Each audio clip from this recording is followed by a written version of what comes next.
Welcome to another day of the BSL. This time around, I'm here with the Gypsy. It's going to be the first day of the round of 16. It's Group A, and we've got a star-studded lineup coming at us. It's going to be Avi-Love, Dandy, Sziky, and DragOn. So this should be an exciting group. We're going to have the return of Avi-Love, see if he can go deep again this season. And then we've got 3 other superstars looking to prove a point, trying to move into the round of 8. Yeah, I mean, just a sick group coming up here today. Can't wait to watch Avi-Love play. You know, he had such a sick tournament last season, but this time around, I feel like his group is going to be really difficult. It's going to be Dandy, Sziky, and DragOn. I mean, all these players are probably top-notch form right now. So, you know, despite the fact that Avi-Love was a top 4 finisher last season, I feel like he has his work cut out for him. Yeah, if you look at the group, we've got a Terran, a Zerg, and a Protoss for Avi-Love, and Dandy plays a super solid ZVT. Then we've got DragOn, super solid ZVP. And then Sziky, you can argue, has the best muta and lane control in the ZVZ scene. So it's going to be very hard for Avi-Love to do a repeat here going into the round of 4, right? Like, that's how far he went. He went pretty damn far. Yeah. So I personally am liking Dandy's shots here. He's always very good, especially versus Zerg, and if Sziky comes out of the bottom bracket and Dandy through the top, that gives him 2 TVZs on his path to victory to the round of 8. That's what I'm going to go with Dandy for the favorite here. However, as you said, this is a very tough group to call, so I'm just going to leave my prediction at Dandy getting out in some type of fashion. Is there anyone that stands out for you here? Yeah, I think Sziky and DragOn are gonna get out of this group. Uh-oh. We got casters at odds here. All right, well, we'll see. You should be thankful for that one, Nakin, because I just cursed those 2 players. Yeah, I know. That means top side's getting out easy. Yeah. So you will have at least one of your predictions right. Yeah, so we are getting a look at the statistics. Of course, Dandy on the left side, killer win rate. But Avi-Love no slouch either. Very, very high win rate there. You can see that both players have a decent amount of games played, a little more for Dandy. He's a BSL champion in Season 4 and then consistently goes very far. Meanwhile, as we pointed out, last season was the breakout season for Avi-Love, making it all the way to 4th place finish. So nicely done from him. ZVT, you know, there has been a few games in ASL where players have ended up going for a 3-hatch, and last season we saw Avi-Love, I think most of the time, go for 3-hatch with high eco play.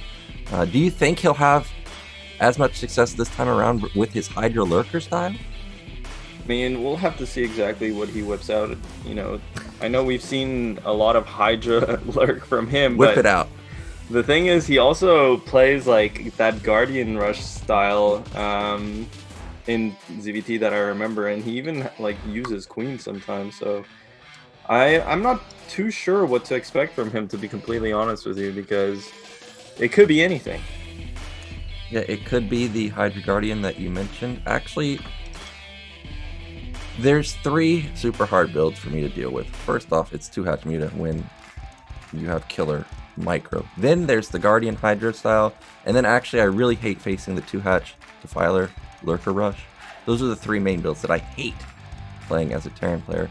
Now, Blue Storm is going to be the map choice. A super, super old map is going to be making a return in the BSL. I have nightmares of playing Type 2 on this map.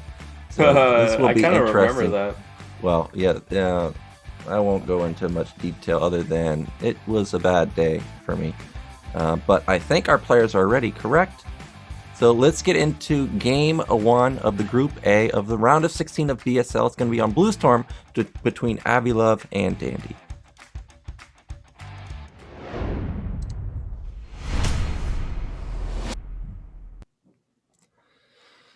So in the bottom left, our Peruvian Terran. In the brown, it is Dandy.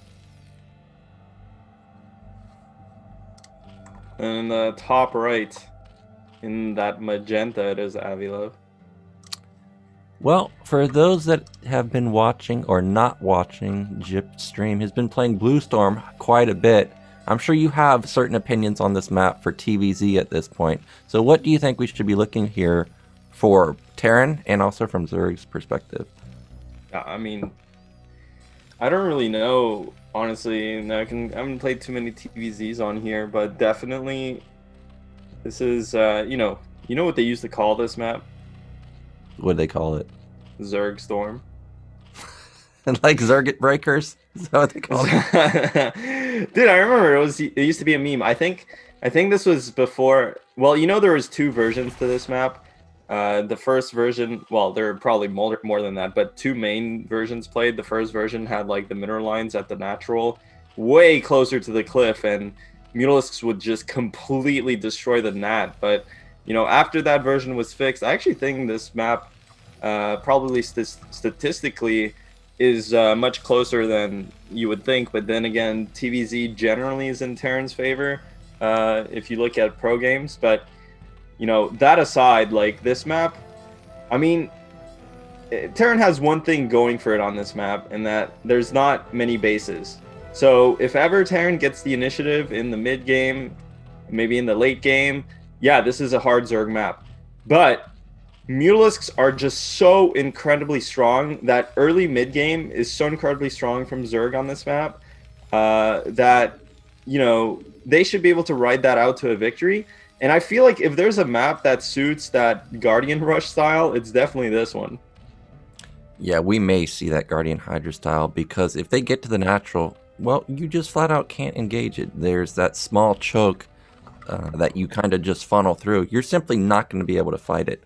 Now, I was talking about my experience versus Tai 2, and what he did was he played a low econ fast pool opener into fast lair, into just non-stop mutas, and it's just so hard to deal with because, as I've mentioned before, Terran has to reach critical mass. Now, this is a key moment right here because Dandy denies that pool. If there was an 8 Rax, already Avi-Love would be in big trouble, but of course he did go for a scout. He knows that it's not an 8 Rax, so he can delay that pool a little bit. And drone gonna be a little annoying here. Another thing with Blue Storm is, even if you think an 8 Rax is coming, and even if you've opted into a very late pool like this, you can drill straight through that tiny choke and just instantly kill the Marines. It is not an easy map to go for pressure builds. Oh my god, CRVT with another massive donation. Thank you so much, man. Oh, look at this. Dandy pulling all the SCV. Wait, what? Well, as I mentioned, oh, this went unscouted because Avi-Love sent his Overlord through the right side of the map. I mean, this pool was slightly later than usual, and yeah, it doesn't seem like Avi-Love is going to have an answer to these SCVs, but so far there's only 1 Marine. That is only 5 SCVs. You know, not the biggest commitment from Terran, but 1 drone already goes down, 2 drones go down, and honestly, that's already worth it. Yeah, this already might be over. However, Dandy did pull a decent chunk of Marines, and he only has 1 in the bunker. That's not the highest DPS. Now, it's one thing about Sunken Colonies is if you can knock it down to knock it down 100 health down to 300, it will pop with, or no, if you knock it down 300 health, it will pop with just 1 health, and then you can one-shot it. Now, the Marine is going to get in there. So you can see he's pulled off of it. That's going to spawn with only 14 health now. He can just basically take 3 SCVs and instantly kill it. Watch the health. Goodbye. Oh my god. So this game is probably over. Yeah, that was really clean from Dandy. I guess he just, he recognized, I mean, I think Avi-Love went for kind of a weirder build and delayed his pool, and Dandy kind of just realized that. I think this was gas pool, but maybe later than usual. And Danny was just like, yeah, I don't know. I feel like your pool's late, so I'm just going to pull a couple of SCVs. And actually behind this, though, he doesn't have a natural. Does have 2 racks coming. But this hatchery, yeah, it's done. It's gone. Yeah, hatchery's gone, and this is going to be a 2 racks follow-up from Dandy. So these Lings have to win the game. Otherwise, Avi-Love is just going to be out. And the Lings do a decent amount of damage. However, it's still just not enough. And that is completely wallable, that position with the SCVs right there. Yeah. Oh, he's going to build a depot and use hold position and then cancel it. But you can actually just build a racks right there, and you just can't get in. So this is going to be Avi-Love most likely tapping out within the next 30 seconds. It would be different if he had a lair done, Inspire coming, and he somehow had Mulas coming off of 1 base, and he could just micro them forever. But just now starting his lair, no, he doesn't even have another hatchery anywhere. Yeah, I was looking at the, I have the broadcast up here on the side, and we're streaming with like a 3-minute delay.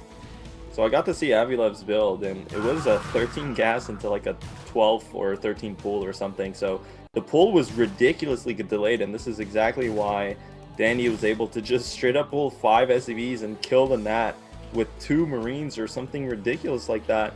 And Avi-Love just got completely punished for his greed here. But and now though, like, I mean, he does have a Hydra Den coming, but without that second hatchery, and because this tech is so late, I feel like Dandy's going to be able to get out onto the map before lurkers even hatch. So, I mean, what can Zerg do in this situation?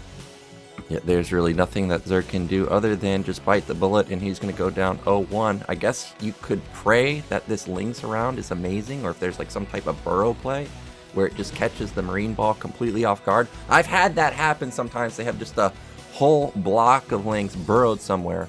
But as played, the only hope for Avi-Love is maybe Lynx run in for a counterattack. But I don't see that happening. Most likely this is going to be another round of Firebats being built. Dandy knows the position he's in. As long as he doesn't take catastrophic losses, like trades insanely poorly, this is his game to take. Now, Lurker follow-up is interesting, but I don't think we're even going to get to that point in the game.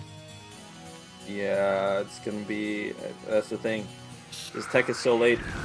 Dandy's going to push out, and the thing at least that Bio has going for it on this map is that it has access to this really short rush distance, so he can just go straight across the map, and the Firebats make sure that Lynx cannot stop this. So, it looks like Dandy is taking his time a bit, and making sure that he does not die to a counterattack from these Lynx, but now finally the Marine attack is going to go across the map here. Hydralisk coming out, but Lurker is nowhere in sight, obviously. I mean, hasn't even started morphing them. But, I mean, if he gets this Hydralisk in that nook there, and makes the Lurker egg, no, it actually just goes down before. And Danny runs in here. GG comes out from Avi-Love. Quick 1-0 for the Terran player.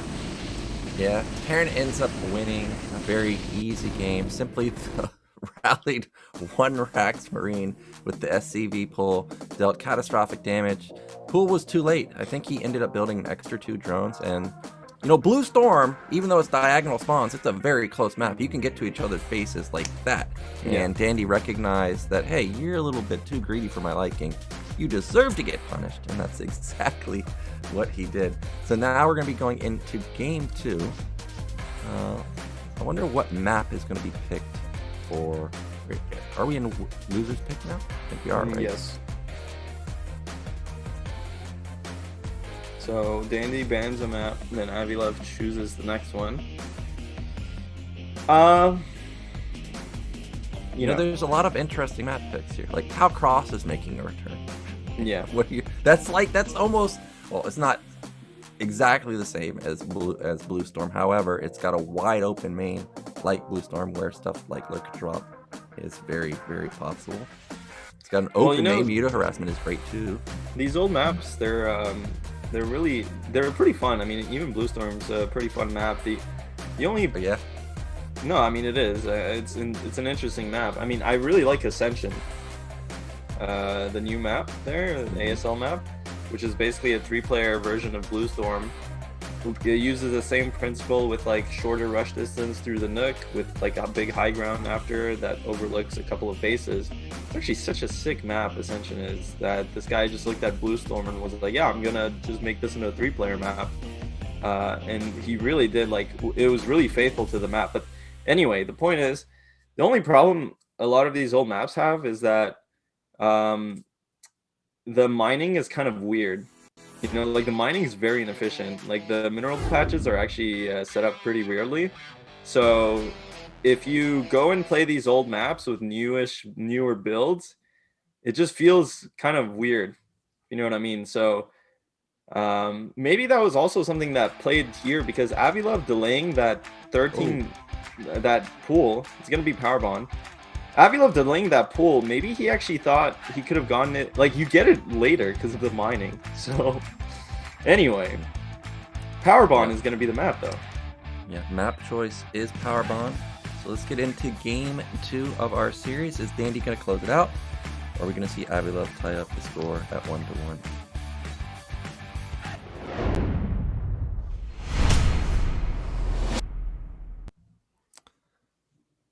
So in the top left corner, of course, our Terran superstar, it is Dandy.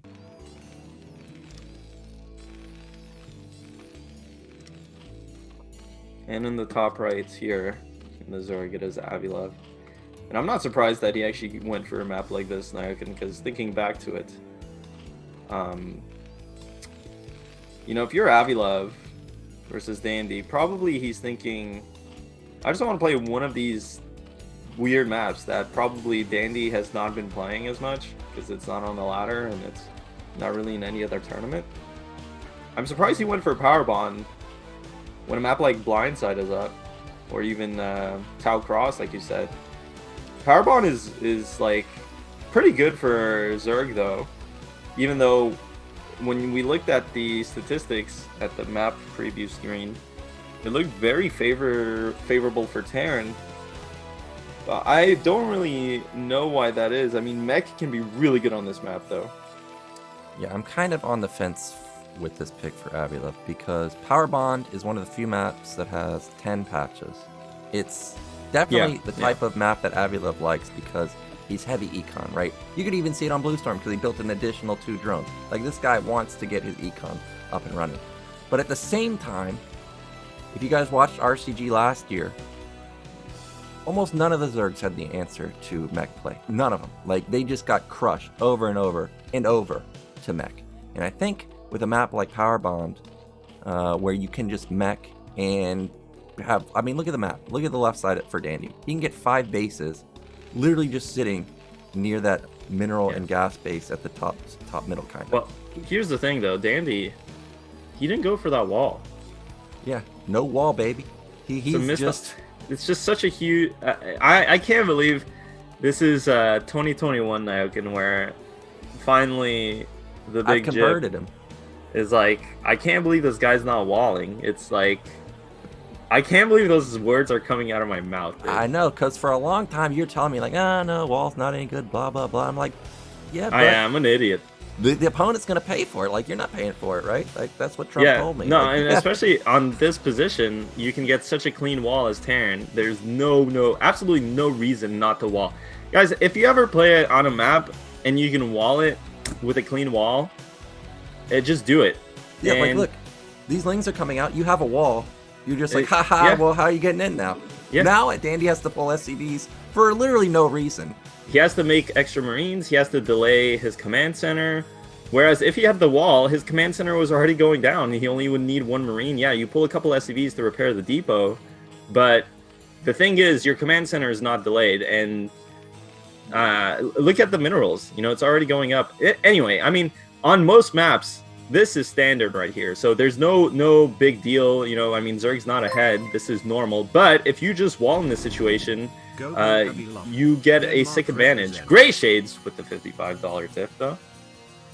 Yeah, so we have 3 SCVs in position. Kind of surprised Avi-Love didn't even attempt to go up there, because if you're going to 9 pull like this, I mean, you can't sit there and do nothing with it, because Terran, even pulling 3 SCVs like this, my personal opinion is it's not worth. Now, in the main of Avi-Love, we do see that he went for, I thought it was a relatively fast gas, but now that I'm actually seeing it, that's a 3rd hatch at mid-right. I do like that follow-up from Avi-Love. Definitely is hard to, it's hard to read, but Dandy should know, you know, as honestly, when you're observing these games, it's really hard to tell if the player notices this or not. But when you're playing, you know, if you're in Dandy's shoes here, you kind of know there's something off. You're like, okay, wait, this layer is kind of slow. It doesn't seem too threatening, timing-wise. So, you know, if he can piece that together, he should know there might be a 3rd hatchery. But the thing is, you face this type of situation so rarely in practice games and on ladder that it doesn't necessarily come to you right away. So for now, Dandy's SCV is going out though, and it looks like it's going straight to that 3rd base. So Dandy is on top of it. Yeah, Dandy knows. He's definitely aware of the gas timing, realizes that, yeah, you should have more than this at this point. Lair should be done, Spire should be started. He even finds it on the first attempt. Yeah, yeah. Well, that too, you know, that being said, though, this build from Avi-Love is going to be safe. The only problem is that, you know, when you commit to this third base here, you're going to have to make a lot of sunks, you're going to have to make a lot of lings to defend, and so your economy does take a while to get online, but then you're going to have access to that third base. So, and the side effect also from the economy being slow, or like this hyper defensive play early on, is that those Mutalisks, they're not going to be able to harass the Terran. You know, it's going to be hard for him to build up to a significant Muta count and to have priority on the map to be able to actually go into the Terran's base. And Power Bond, you know, what's difficult for Terran on this map is to just defend against Mutalisks. I mean, the main base is so wide open, and suddenly that advantage is gone for Avi-Love. So Dandy's going to be able to put on pressure. He's going to be able to get his tech going, get his build going, and then it's going to be really hard for Zerg to establish themselves into kind of like that hive play. Well, here comes that move out. There's no Sunkens at the natural. This is what I was waiting to see. Is there going to be a backstab? That is going to be the case. Now, that is a decent amount of lings. However, if Dandy just stims across the map, he will easily win this game. The lings are kind of just bouncing around. Now the Spire is going to finish. Lings are going to try and move back into position, but he's not stimming for it. He is stimming for it, and he's going to get on top of these Sunkens. And unfortunately for Avi-Love, I think he's about to lose his second game. The Mutas kind of just started, so they're not going to pop out anytime soon. He may even lose his Spire before the Mutalisks pop. Yeah, this is a huge mistake. Like, this game's over. But the thing is, when you're playing this type of style as Zerg, you just can't get your Mutalisk out on time. Yeah, well, I mean, Avi-Love might be able to clean this up, but look at how many Mutalisks are going down. He lost his Spire, so he can't make any more Okay, he doesn't even clean that up, and GG, quick 2-0 here from Dandy. And, you know, here's the thing, when you play like that, Zerg, against that push out, you have to make lings, and you have to make the sunks. You cannot get your Mutalisks out on time. Like, that's just kind of the theory, standard theory. You have to like make the lings and the sunkens first, and then you get your Mutalisks, even if they're delayed. And unfortunately, Avi-Love did not respect that timing and just died. Yeah, and Dandy's timing was pretty much just a normal timing. It wasn't exceptionally fast, it wasn't slow, it was just standard. And you have to remember that Avi-Love opened with an overpool, so his econ wasn't the greatest. And one of the downfalls of going for a third hatch on location like that is if Dandy scans the natural and sees Sunkens there, well, he's just going to go to third base and kill it. And if there's Sunkens there too, well, then you can't have Mutalisks. Like, you just don't have the money to support all that. So the idea was nice. However, it ends up backfiring. That's going to be a quick 2-0 victory for Dandy. So we're just going to go into a break, and then we're going to come back with Sziky versus DragOn. So don't go anywhere.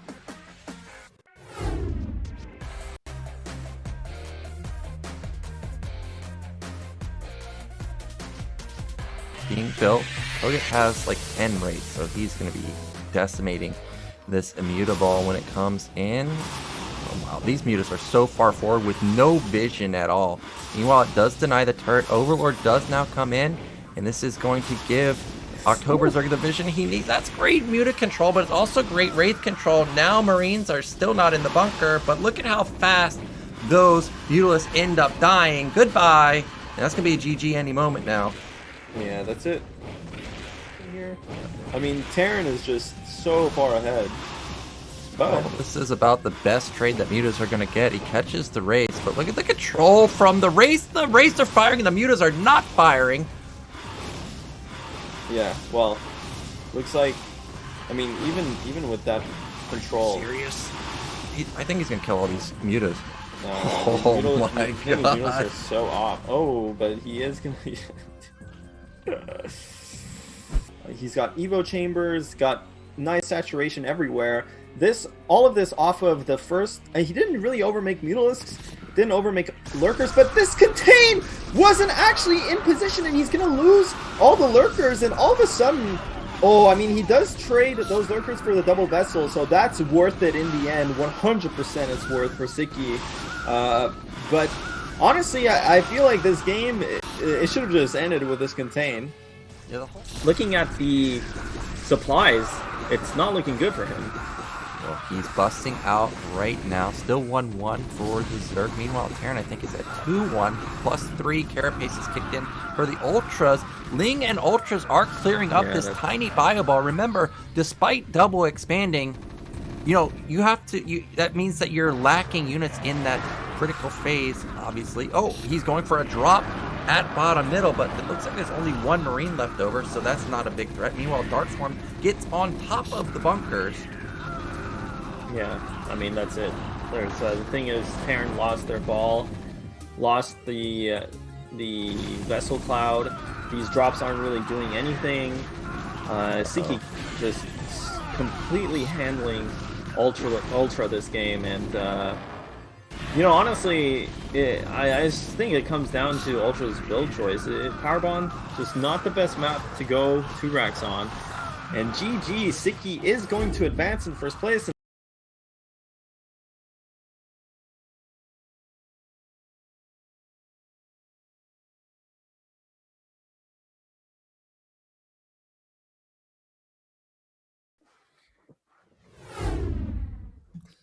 All right, we are back. We just saw Dandy kind of just plow through Avi-Love, not putting up his best performance. Unfortunately, he's going to be knocked down to the losers bracket quite quickly.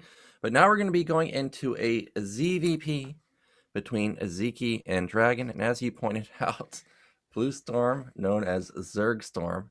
Now, I've never heard that before, but as a Terran, I found Blue Storm to be quite a nightmare. But ZVP is definitely a nightmare. Now, that I do know is actually a nightmare. Yeah, I'm trying to think. I was almost going to say, like, you ever think about it?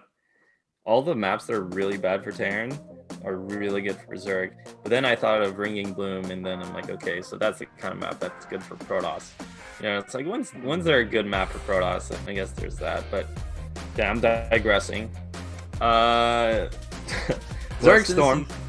Yeah. As soon as you said all the maps that are bad for Terran, I was like, okay, so Third World. I can't believe you would even think about that right away. Well, no, I mean, like, or whatever, Benzene, for example, or Blue Storm, whatever. I don't know. 2 maps out of like 5 million that have ever been made. Well, yeah, because Terran's the strongest race in the game, but only on standard maps. Who knows? Maybe standard is just like people have gotten into making standard maps because all the Terran players cry all the time. So standard is actually a Terran map. You know what map was surprisingly balanced that I thought was not going to be balanced was that island map. What was it called? The map that Avi-Love loves. Was it Bubbles? Sparkle, dude. The Sparkle. What am I thinking of? Yeah, Sparkle. I'm saying it like 3 times, and you're just like ignoring me, dude. I see how it is. It's one of those days. Like, the Zerg got an extra gas, and still Terran was so strong on there. Well, so, was it? No. Terran was pretty darn good on there. I mean, Zerg did very well too, but, like, for example... Wasn't Protoss like the best? Protoss? I thought... Okay, I'll have to look at the statistics, because what instantly came to mind, I was like, how is Terran winning on an island map versus Protoss? Honestly, this is the worst conversation to have, because there's Ariador is in the chat. He's ready to type up a whole essay on it. Probably Avi-Love too. Just gonna watch the game and then listen to us talk about Sparkle. TT1's probably in there. Yeah, let's see if TT1's in the chat right now at TT1.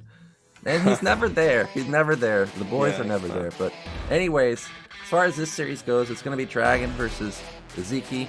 Dragon looked really deadly in the round of 24. So did Sziky. Now, thinking in the past, Sziky, from what I recall, had very strong early mid game. But then what kind of became apparent was once it started to go to mid to late, he kind of got picked apart by movement, slightly being out of position, being a little bit too expand heavy, and then falling apart there. But with Blue Storm, man, this map, I just don't know how Dragon is ever going to get to mid game on here.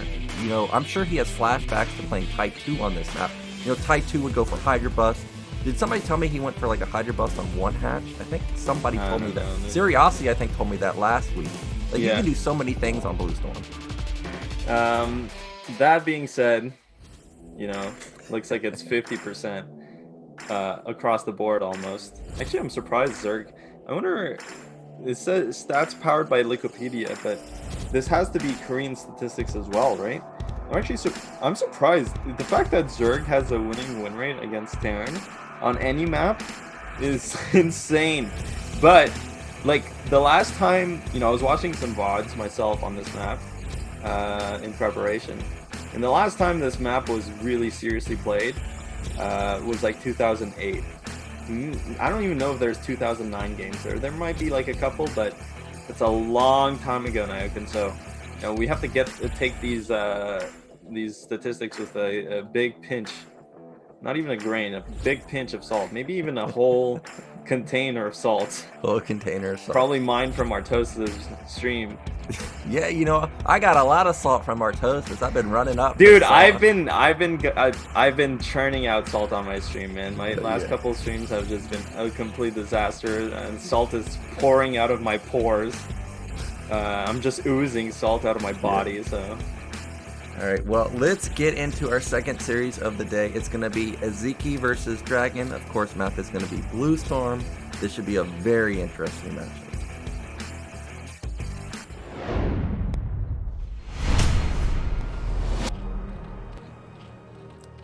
So in the bottom left, we have our Zerg player. It is Sziky. In the top right, we have our Protoss player. It is Dragon. And here's the thing, though, that I find about this map, right? I can,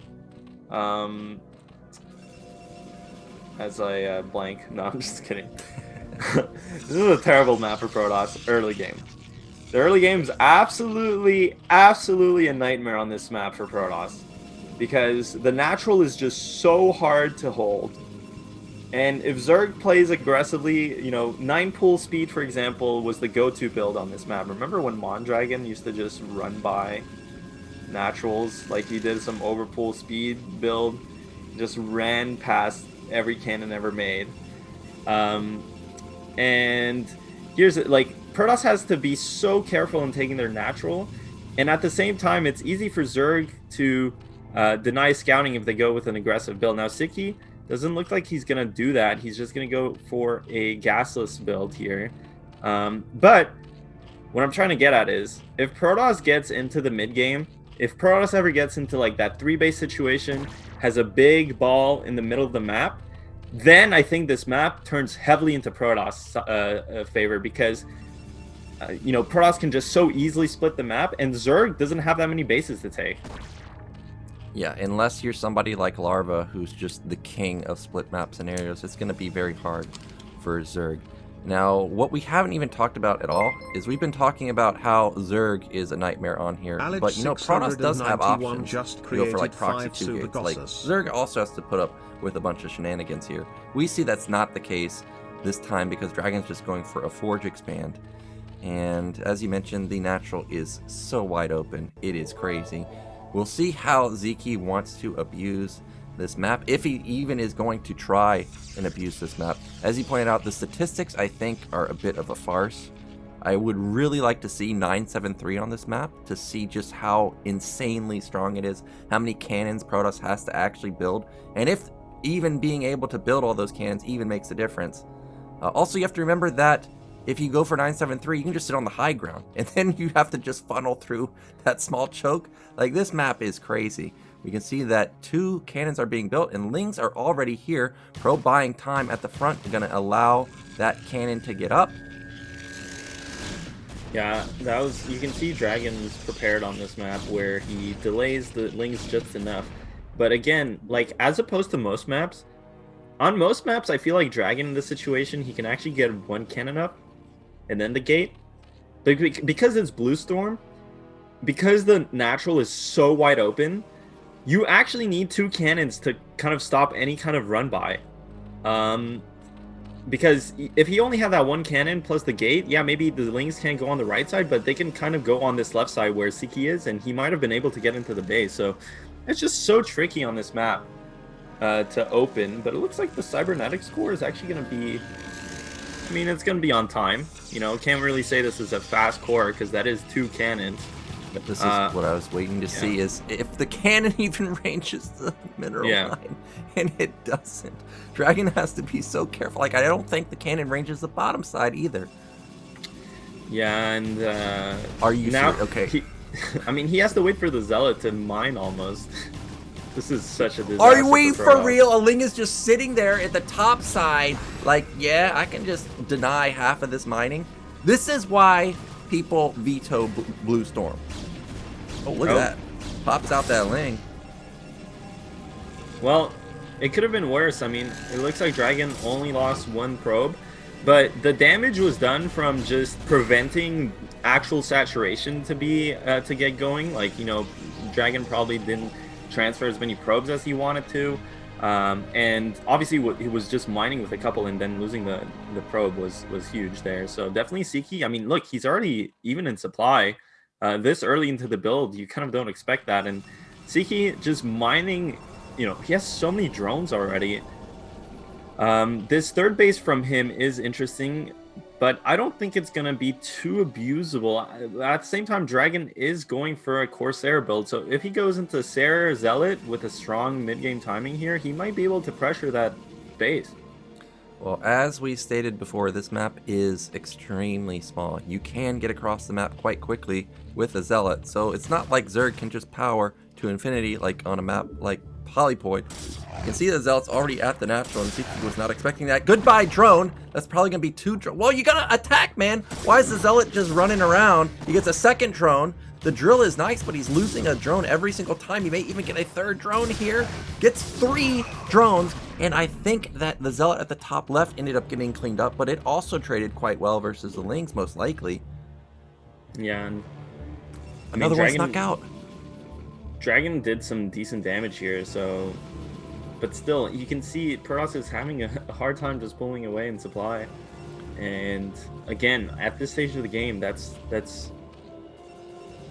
a hard pill to swallow. But now the Corsair is out, so he's gonna be able to gauge the Spire timing. And actually, Dragon's Zealot movements is really putting him back into this game, buying him so much time, preventing so much mining from the Zerg player. And this is exactly what happens sometimes when you play too economically.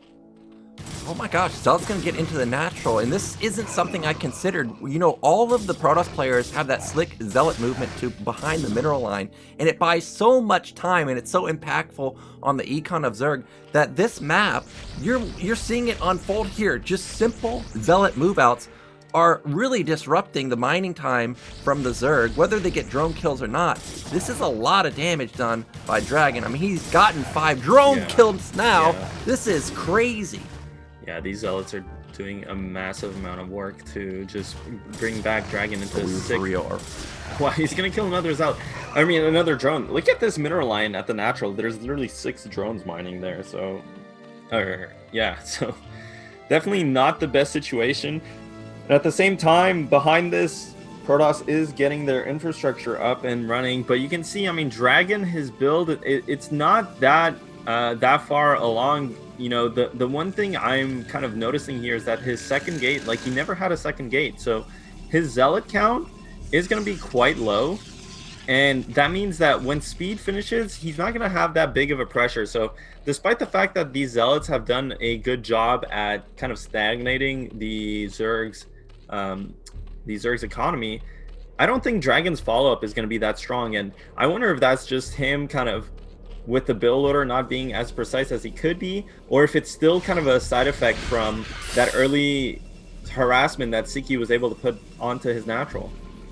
Yeah, it could have been that small pressure, and I actually would have liked to see him cut a lot and just put down a 2nd gate and then go for a really quick pressure build, because as we've mentioned, Blue Storm's such a small map, and after all that damage he's done, if he had followed up with something like 6 Zealots here, he may have just moved across and won the game. But as I say that, there are mass Sunkens being built. However, all of the Overlords are just getting eviscerated by these Sayers, and he is going to be deep, deep, deep in the red. Yeah, Dragon's playing beautifully. Dragon's PvZ is really amazing to watch. It's probably his best matchup. I mean, he plays Zerg versus Protoss, right? So you would expect him to have a good grasp of this. And he, you know, in North America especially, like most of the really good players are Zerg, so you know he definitely has. And on his team NAS, you know, you have Zergs like Jeyun, Striker, but also like Eon Zerg to practice with. And so, you know, I mean, Dragon's just always on top of this. And we saw it last week when he was playing versus True Touch, just putting on a clinic. And we'll have to see. I mean, he's definitely in the driver's seat in this game. We'll have to see if he can write it out. But like, as I was saying, getting into this mid game here, this map suddenly becomes so much more manageable for Protoss, especially if you have Corsairs. You know, the one drawback to having a really big army in the middle of the map, like Protoss would like to have against Zerg, are drops. And drops on this map can be huge. But with the Corsairs out, he can deny that. And you can see he's aware of just how important these Corsairs are. He's still making them. I mean, he has like 8 Corsairs. He's still making Corsairs. And Sziky knows that this guy was building Sairs the whole time. Like, he just saw Sairs come in and kill 5 Overlords, and he was like, you know what I need? I need Mutalisks versus this. I'm so confused at this tech switch.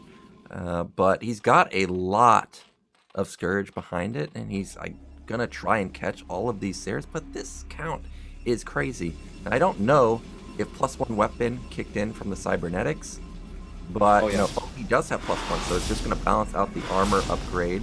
That is so many Sairs, but that is so many Scourge. However, with cannon support, this should be picked or pushed back. Well, Sziky is doing some nice micro here because he's actually picking off a couple of probes, but I mean, who cares? Look, Dragon's just A-moving. I don't think this army is big enough, though, to threaten any of these bases. Like, Sunkens are really strong. Yeah, well, but Archon can range the Sunkens. I think this is strong enough to push through because, well, you can see that I think he could range if he gets the Archon right tucked next to that Hydra Den. Well, in any case, I mean, this is definitely slowing down the Zerg because Zerg has to make more creep colonies at both bases. And that was a good trade for Dragon, obviously. Losing 1 Corsair for a bunch of Scourge is going to be good. But here's the thing. I mean, this is kind of like the same situation in Terran vs. Zerg where we were talking about, you know, Dandy versus Avi-Love. Avi-Love has to build all these Sunkens at all the bases, but this is the same thing here. Sziky has to build Sunkens everywhere. He has to start making units, Hydralisks, and behind this Dragon is just taking a 3rd base. So slowly kind of expanding his lead here, but these Mutalisks, oh my god, this is going to be good for Sziky, but actually not enough Scourge there, and the Mutalisks do get pushed back, and Dragon's just going to pull the trigger. Yeah, and he has that Archon. However, it is, okay, there it is. It is able to get on top of that Sunken, and there's just so many Zealots comboed with the Archon. The Archon is plowing through all those drones. Look at him focus fire them down. Uh-oh, goodbye, drones. And this is probably going to just be game over. Oh, well, that's a lot of Hydras in the back. Yeah, Sziky has a lot of units coming in from his 3rd base, but the damage is done. I mean, so many drones went down, and he's going to kill this hatchery, so that's actually sick from Dragon. He does lose all his units, though, and so you can see that the supplies do get reset. These Corsairs are still generating some value, but Sziky has a lot of leftover Overlords, not going to get supply blocked this time around. And that was huge amounts of damage there for the Protoss player. I mean, without that natural hatchery, Sziky's mining is going to start stagnating here, and behind this Dragon, you can see he already established all his gates. He has his 3rd base, and he has Templars with Storm, most likely. So I think he's going to be fine against the counterattack. Well, he is fine for now. What I'm mostly worried about for Dragon is I didn't see a robotics anywhere, and we see that Sziky has a ton of gas. In Blue Storm, I know that lurkers on high ground are a menace to deal with, so Sziky might be able to recover by going for a lurker setup, whether it's going to be a defensive or an offensive attack with the lurkers. Either one is going to be very strong. Now the Corsairs are going to get intercepted. It looks like 1 more went down. So this Corsair count that was approaching about 10, all of a sudden is down to simply just 3. There's a robotic, so it's going to be a decent timing, even if lurkers are morphing right now. Yeah, and well, it looks like this game is going to just stabilize a bit here for both players, but I mean, Dragon's push is going to be coming relatively soon here, and you can, okay, another Corsair does get picked off, but at this point, Corsairs have kind of already fulfilled their function. Now Sziky, he might, you know, the one thing he might think about doing here is going for a drop, because he killed all the Corsairs. Like, it's going to be really hard for Protoss to stop a drop coming into his main from the 12 o'clock.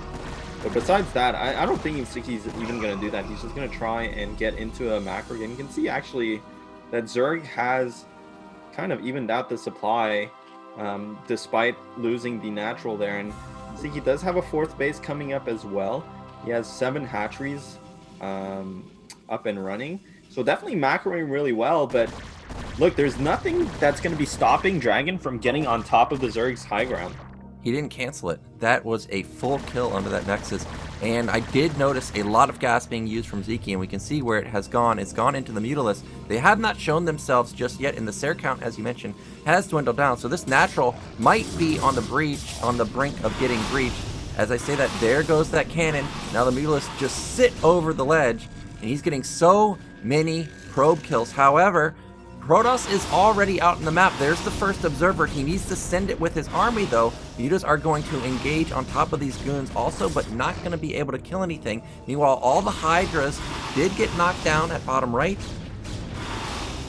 Sziky is playing beautifully, though, to kind of reestablish himself into this game. This Mutalisk switch is causing Dragon a lot of headaches, but it has been dealt with, and I don't think he lost too many probes there. He did lose a lot of mining time out of the natural, but the most important part is just preserving your worker count. And while this has happened, like you pointed out earlier, then, you know, Dragon did kill that group of Hydralisks, and now he's expanding to his 4th base. So definitely dealing well with this, but still not mining at his natural. Yeah, that's going to be another denial onto the Nat. Cancel the cannon. One Sair going to try and save the day versus 11 Mutalisk. That's not going to happen, obviously.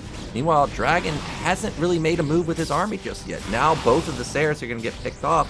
And this game is slowly slipping away from Dragon, but look at how big that army is. +2 armor kicked in also, so that's going to nullify a lot of the damage from the Hydras. Oh, I like how Dragon is maneuvering this. There's actually a ramp at the north side here to this high ground, so he's gonna avoid those lurkers. But look at that, there's actually a whole group. Okay, he does have that group hotkeyed finally.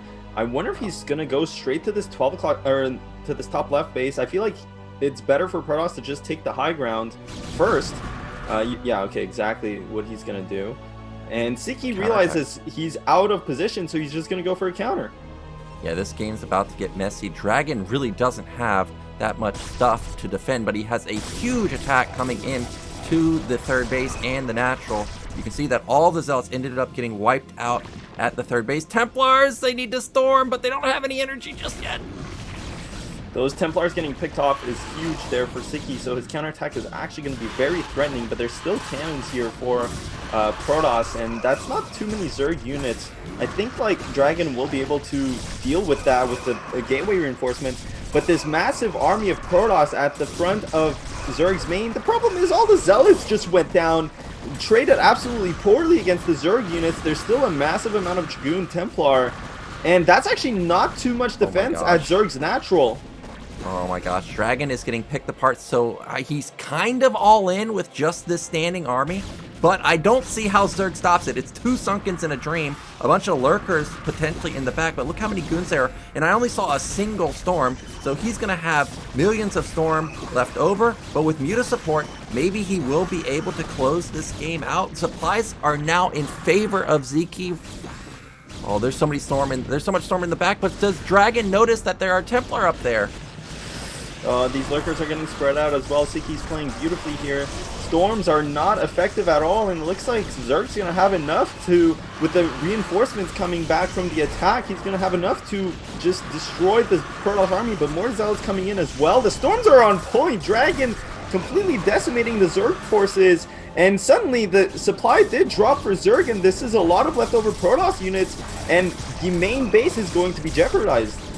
Yeah, and that's not enough Scourge to take down all of the observers. There's only one left. Now it is just barely going to survive. No, it does fall, but another storm blankets those lurkers, and that is going to wipe off one of them.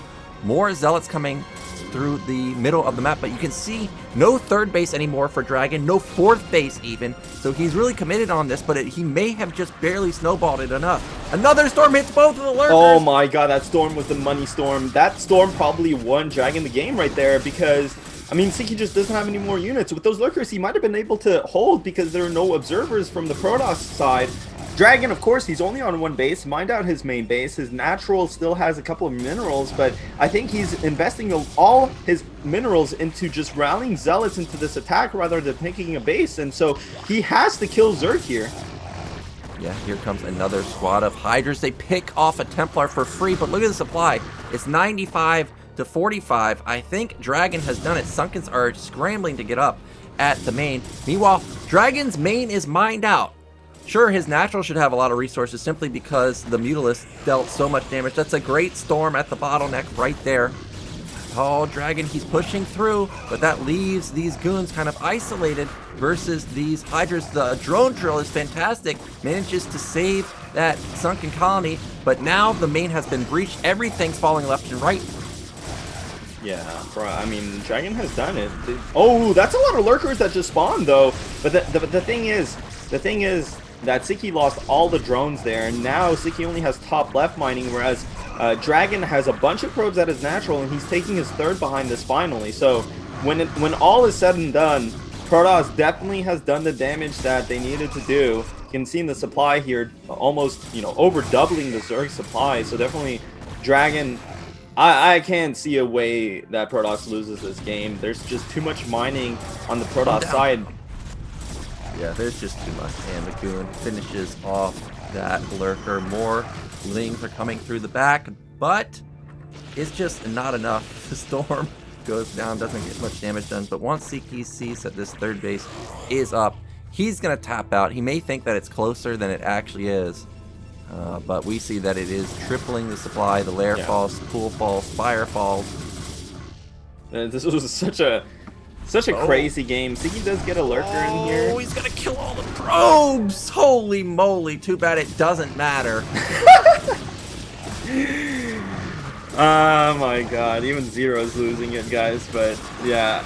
That was a sick lurker spine, but it doesn't matter.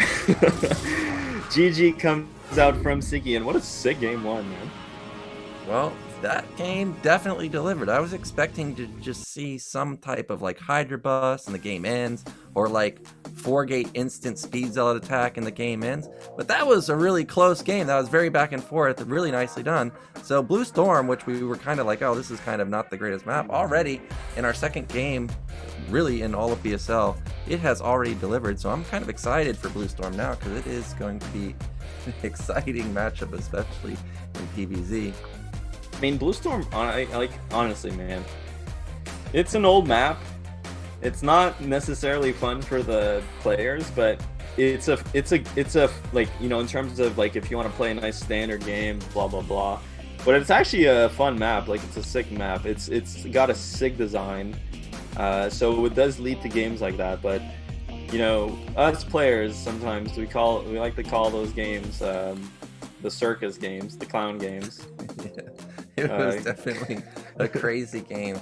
I mean, Blue Storm, I'm not a fan because I like to just play standard. I don't want any disruption to my build. I just want to, you know, get my stuff going. But yeah, I have flashbacks to Blue Storm, and they're not good flashbacks. But that was fun, man. That was a fun game. That's the thing. Like, it does make for fun games.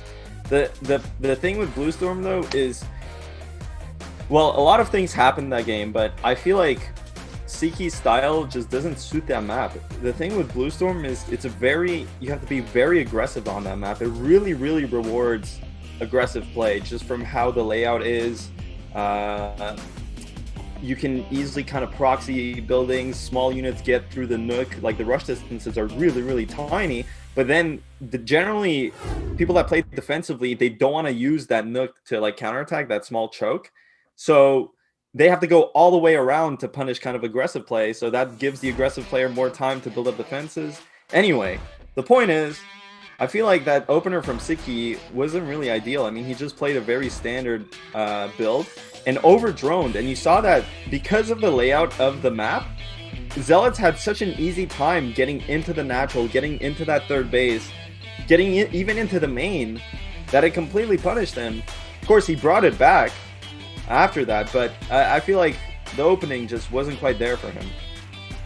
Yeah, you do have to remember that that Dragon Cell is still like, what, 7 drones in the early stages of the game? Yeah. That's absurd. And still Ziki almost brought it back. So that should be at least a glimmer of hope for you Ziki fans out there, that despite taking a lot of harassment damage, he was still keeping pace with Protoss.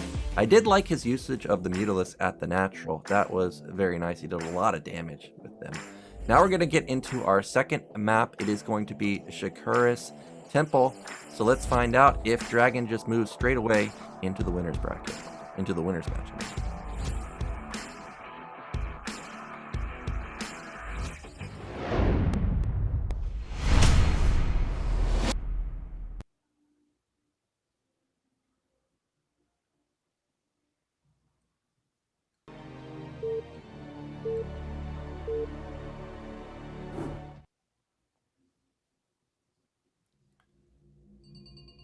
So in the blue, in the bottom right, our Bulgarian Zerg player, it is Ziki. Hungarian, man. Oh, Hungarian. Whoops, my bad. Hungarian. I mean, bottom left, it is Dragon. As I was saying it, I was like, he's not from Bulgaria. Well, the flags are really similar, but they are slightly different order, the colors.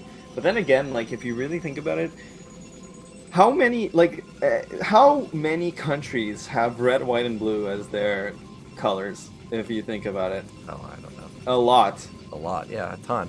A lot. Yeah, I don't know. US, That's U.S., Chile. You know, there's a lot of flags. Well, France, red, white, UK, yeah, France, of course. Yeah, Russia. Exactly. So There, quite a bit. if aliens came down to Earth and saw all these flags, they'd be like, "What the crap is this? Crazy humans." What we do. No. This is not the country you're thinking about. It's in this different order. Maybe, I have no idea. Dude, if you had a flag, if you had to design your own country's flag, what would it be? I have no idea what I would design it. Well, I mean, you must have an idea if you're asking this question. No. No. I mean, I don't have one. I'm trying to think of the clowniest thing I can say. It would be like a bear. A bear? Why? I'd use an animal. Yeah, how come we don't, like, our flags, like, most flags, they just have these, like, random coats, and, like, they're just also these random colors. Why can't we have, like, Game of Thrones flags? Like, you know, like, the Canadian flag should just be, like, a bear. A big bear that just destroys people, and, like, you know, we're, like, the bear men, or women. We're the bear people. Well, and then the U.S. could have, like, this eagle, whatever. Yeah. And then the Europeans can all have like the same one. The same which is one. like a cat. Okay. Like a house cat. A house cat. Yeah. Alright. That's the EU flag. You know, I'm sure I'm triggering a bunch of Europeans. Just yeah, I'm waiting for chat. I'm waiting to see chat in 3 minutes from now to see their reaction. But we do have a Forge expand from Dragon.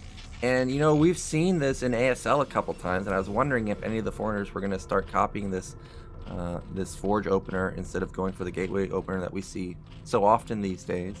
Now we finally see Dragon opting for it. Meanwhile, Nexus is going down. It looks like Ziki only built 2 Lings, is that correct?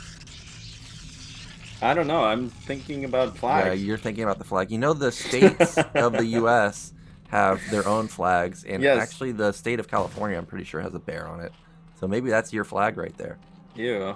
I'm not a Californian. Yeah, I don't know. I was gonna... Third base here from Sziky. Only 2 Lings, so like you said, it's very standard. That's the thing with Sziky, you know he's gonna play like this. He always plays like this. And which is why it was surprising to me to see him go 9-pull against Tim. Like, I told Tim, you know, just go 12 Nexus. This guy plays standard and he plays very few Lings. He just wants to get his drones out. But I guess Sziky just felt so confident against someone like Tim that he decided to play kind of his off-brand style, which I totally understand, and it's probably the best thing a a really strong player could do against kind of a less favored player. But just generally speaking, I mean, this is Sziky's go-to, you know, and I'm not surprised that Dragon went for that Forge expand, but I feel like if he had just thrown in that 12 Nexus in this game, I mean, that would have been incredible. Yeah, well, in that game that you're talking about between Tim and Sziky, Sziky probably saw the VOD of Artosis versus Tim, where Tim pulled out that proxy 2-gate and went like 3-gate DT. Yeah, and he was like, yeah, nah, we're not even going to mess around with this guy. We're just going to go for the 9. Sziky went through Artosis' VODs to study for his game against him.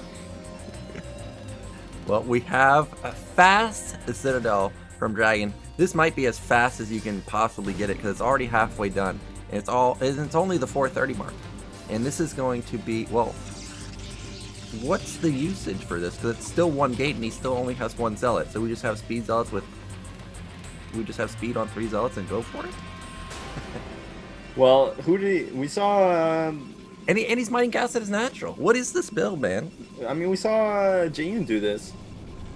Well, he had a Stargate coming with this, but I do agree this is very weird from Dragon. You would expect the Templar Archives to go down right away.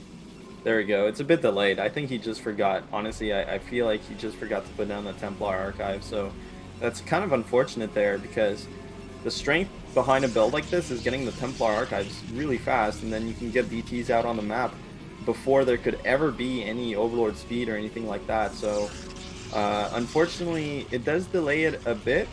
The Spire is going to be very close to completion as a result.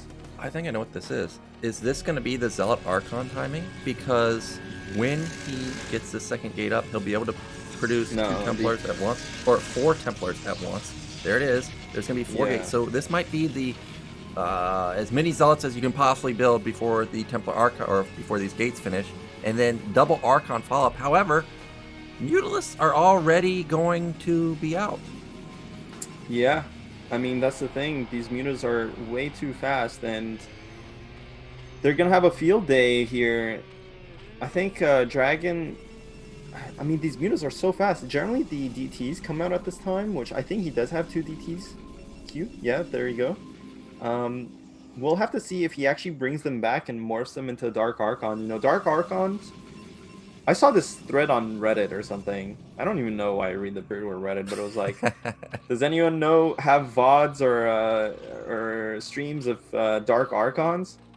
And I'm like, well, imagine these newbies just being like, I really want to make Dark Archons in this matchup. Well, Dark Archons are useful in one situation, and that's when generally you skip Stargate as Protoss, which is what Dragon has done. Look at this DT timing. Right when mutas get into the natural, they move into the 3rd base, and Sziky doesn't realize. Look at that kill count ramping up. Yeah, well, Sziky also got a couple of probes. That's what's sick about this DT timing from Protoss is they come so early. They actually come at a time where Zerg is generally droning up. So this was actually a good build here from Dragon because this DT pulled all the Mutalisks back. I wonder if this is what Protoss is expecting in this specific situation when doing the build. Like, yeah, Zerg's going Mutalisks, but I know I can keep him in the base with the DTs. That's not what I was expecting. Like, sure, I understand the Dark Archon for the mutas, but this is going to be a minute for this Archon to get that energy for Maelstrom. And, like, if he was to go right now, even with, like, what, 4 Zealots, a DT, and 2 Archons, really, there's not much for Sziky. You can see he's still powering. So I think, oh, there's the 2nd Archon. So he's going to have Maelstrom comboed with 2 Archons. Probably going to wait for 1 more cycle of Zealots and then go for it. You can see that +1 has already kicked in. And this is what I was wondering is, does Sziky realize that, wow, that DT was very fast. Your only option here is to go for some type of Zealot Archon push. It looks like he's read the scenario correctly because he's building Sunkens at both of his bases. DT is going to move into position again, but going to be denied. I mean, I'm pretty sure Sziky knows exactly what's up when he sees those double gates at the nat with the Archon. He knows that there's going to be a big push coming. Dark Archon finally gets revealed. That's not a lot of Mutalisks, though. 5 mutas. Oh my gosh. Okay, now we'll have to see if he can actually get out of his base. The balls. He can, and he has Maelstrom. Dragon's got big balls, man. He's got to fit them through. He does. Now, if you look at, oh, the Dark Archon, what is it doing? Okay, I thought it was just out in no man's land by itself. Now, the Mutas, oh, they might get caught right now. Okay, they've got to run away very quickly. Dark Archon, so dangerous. But Hydra's, okay, now Hydra's have come out. And that's what I was wondering is if Dragon missed his window going for this Maelstrom. And it looks like the answer is potentially he might have.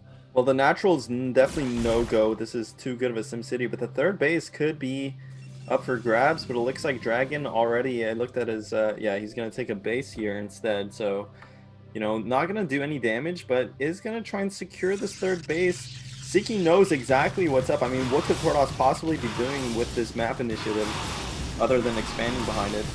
Nexus doesn't, it didn't get canceled. He didn't cancel it again. Blue Storm he didn't cancel. Now this time he didn't cancel it either. And it wasn't even like that was a lot of units. It was 5 mutas and 2 lings. And I mean, he's only on 4 gate. Yeah, well now he just built more gateways. So yeah, Protoss is dead, man. Zerg's about to get 6 hatchery Hydralisks going. Protoss has no gateways, no third base. I mean, finally the 5th and 6th gateways do get up, but 6 gate against 6 hatch. I don't know if the math checks out on that one.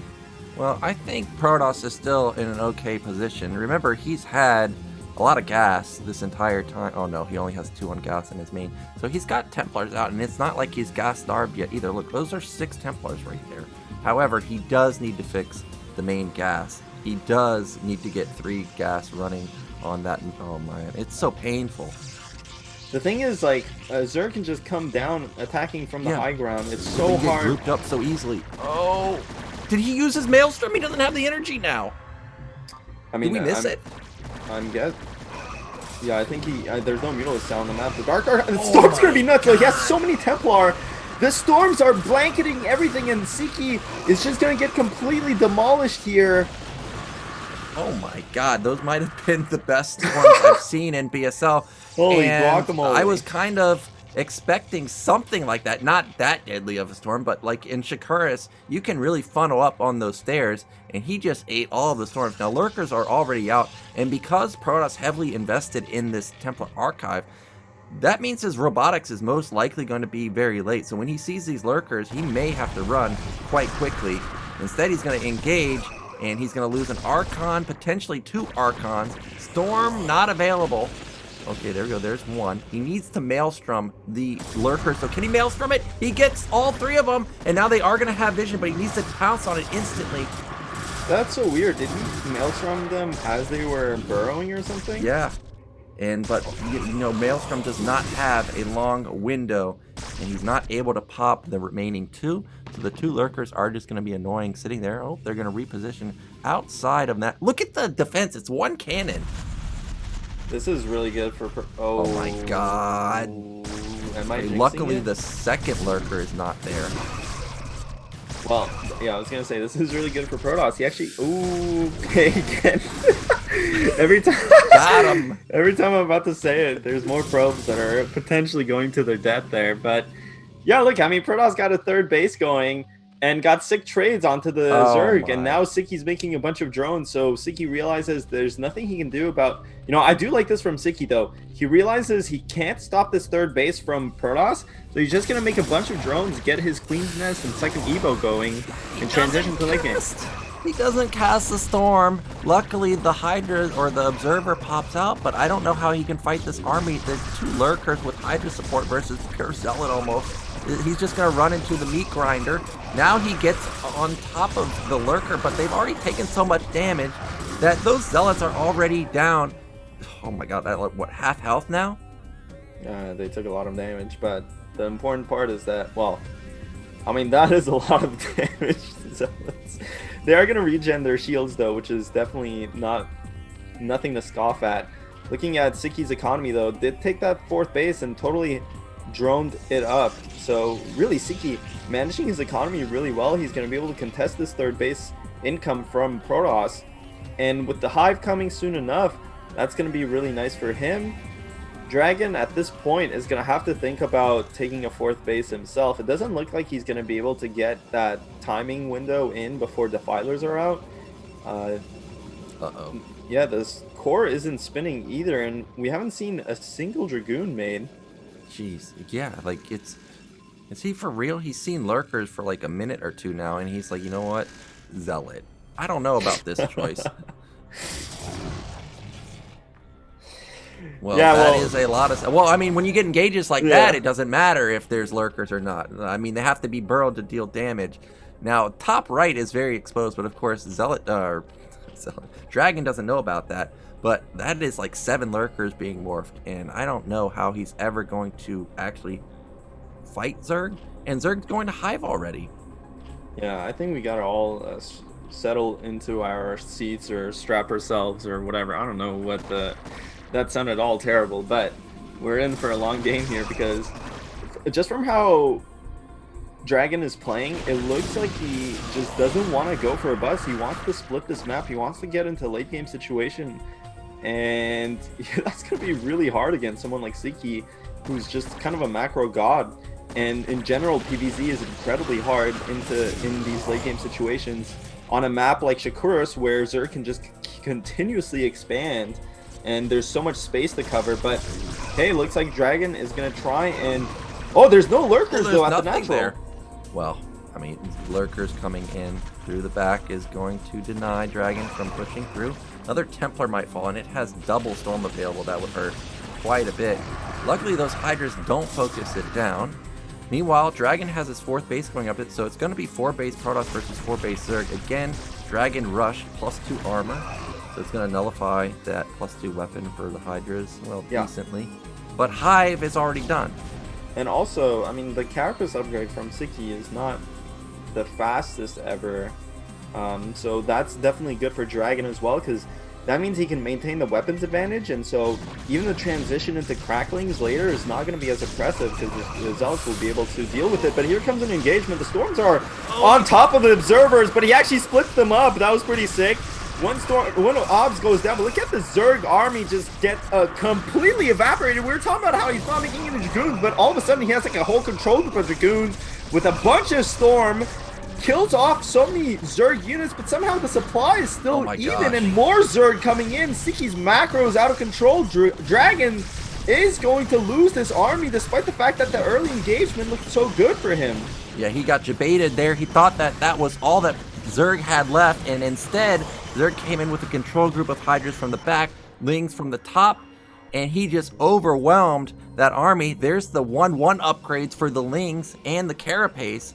And now Dragon is stuck simply with, you know, just, 8 gate and 1-2 upgrades. And Zerg's going to have that huge power spike of the Hive upgrades. And now all he has left is, like a single control group of Zealots, just a couple Storms. And all of these Templars are going to get picked off. Yeah, Templar are going to go down. I mean, this economy from Zerg is just massive, massive, massive.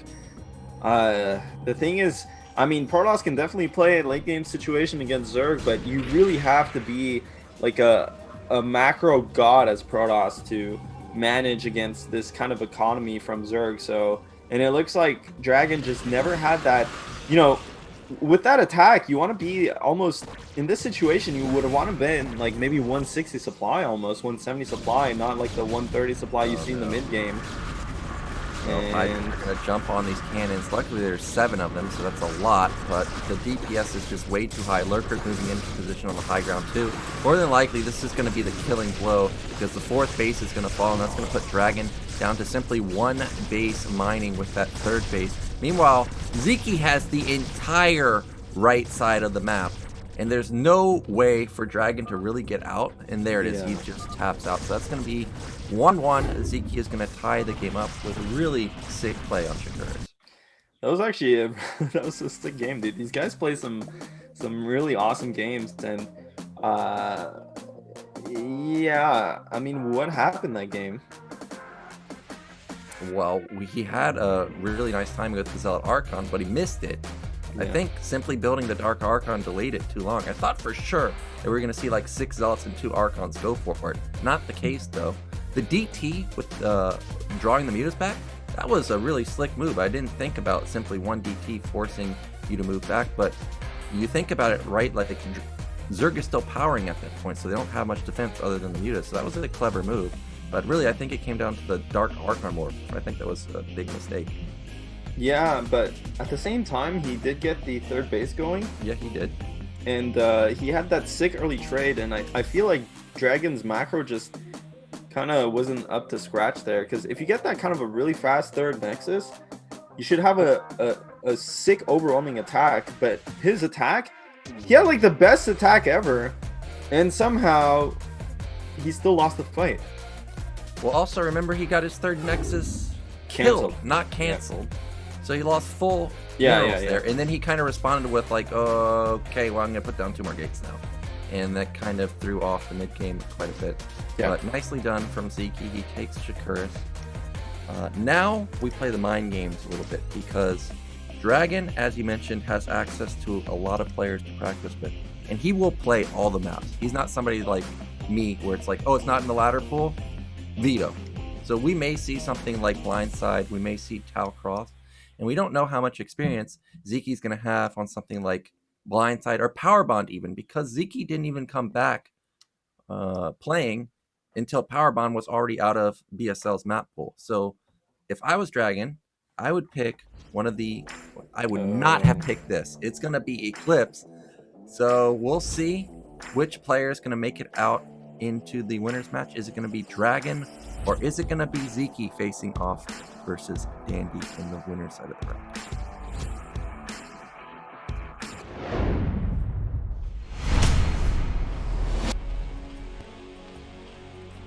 So in at the top right, again our blue Zerg player, it is Sziky. And in the bottom left, the red Protoss, it is Dragon. I actually can't believe he picked this map, because I know Dragon plays all the maps, because when I played BSL, afterwards I just looked at his match history just to see, like, I was curious, did he actually play any of these new maps or kind of off-the-wall maps? And he had played like so many games versus Terror, like it was crazy. He had played so many games on all the maps, so I'm very shocked that he decides like, okay, well I'm just gonna pick Eclipse here. Well, what were you thinking? I thought for sure he was going to pick something like Power Bond or, well, maybe not Tau Cross because that's a bit weird, but Power Bond I think would have been a good choice. Yeah, Power Bond is a very good map too, I feel like, for Protoss versus Zerg, and he had a sick game last week versus True Touch, so... But Eclipse as well, honestly, I don't know, I'm not too surprised seeing this map. The only problem is that I do feel like it plays to Sziky's strengths as well. You know, this is definitely a map that Sziky would want to play and feels comfortable playing. And again, Sziky is kind of just...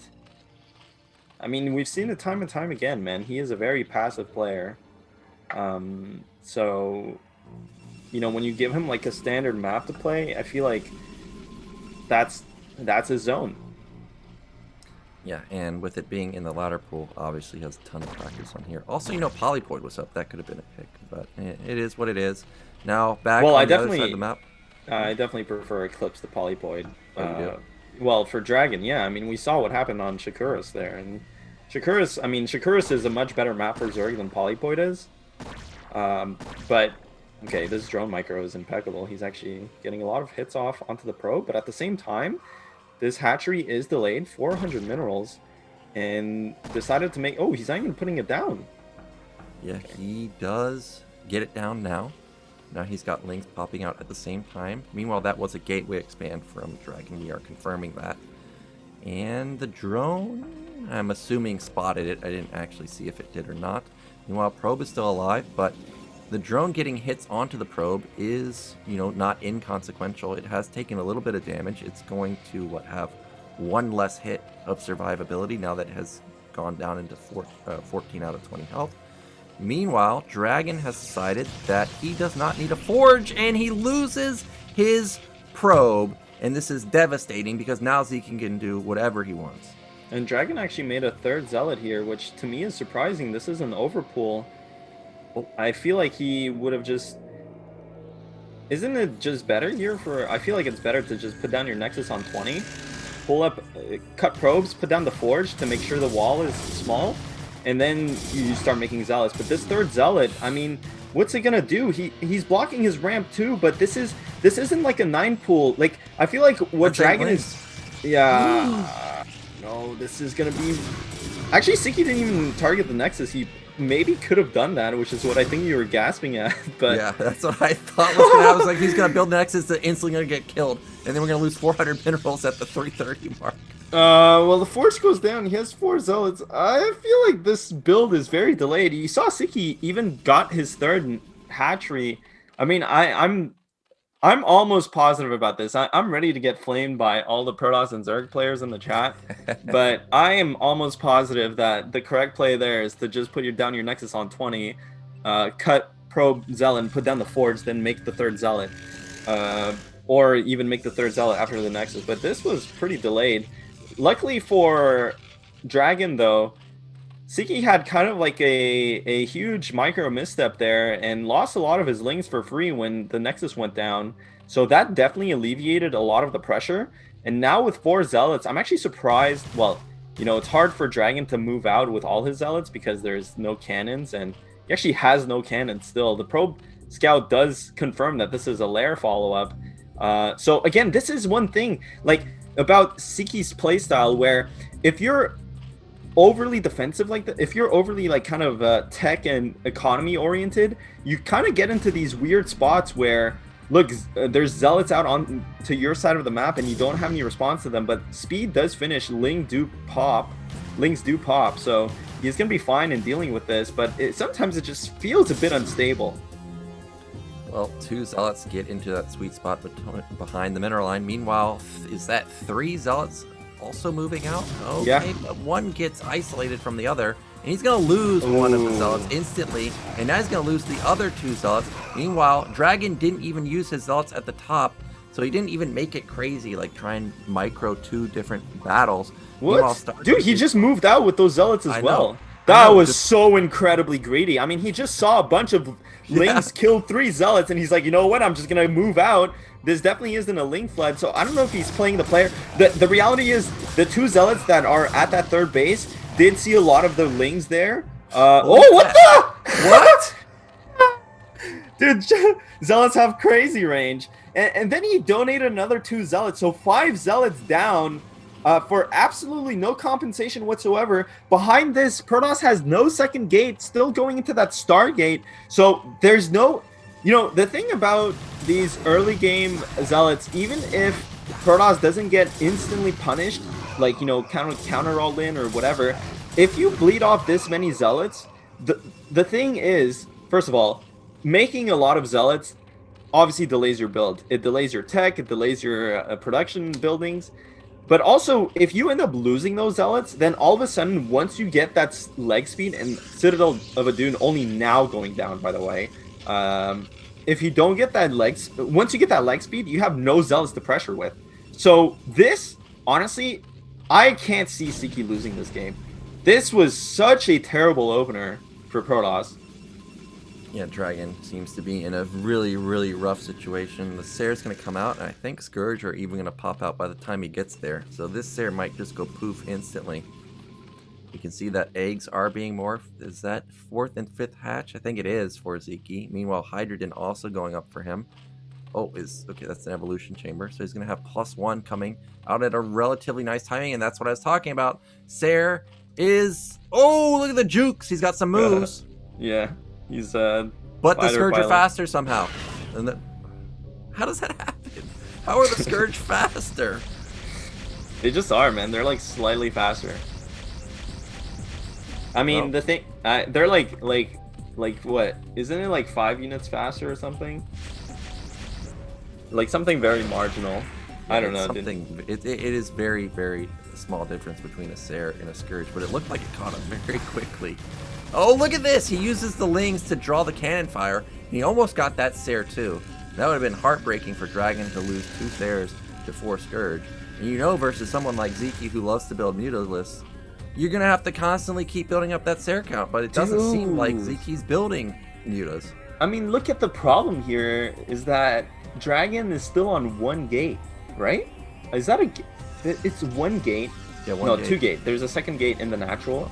But Zerg's already on 6 hatch. 2-gate in a dream. Well, I mean, almost You're 6 not a actually. believer? And we What? don't We even got have 6 6 zealots, though. Corsairs. We got 6 zealots though. Oh, That's this 6 is- zealots. They're gonna have +1. He has Let's to go. Dude, he has to keep making cannons too to respect the possibility of Muto Scourge that we saw Sziky go for in the previous games. Again, like imagine if those earlier zealots in this situation were still alive. He could have had a control group of zealots, which wouldn't have been a joke. But He doesn't even have speed.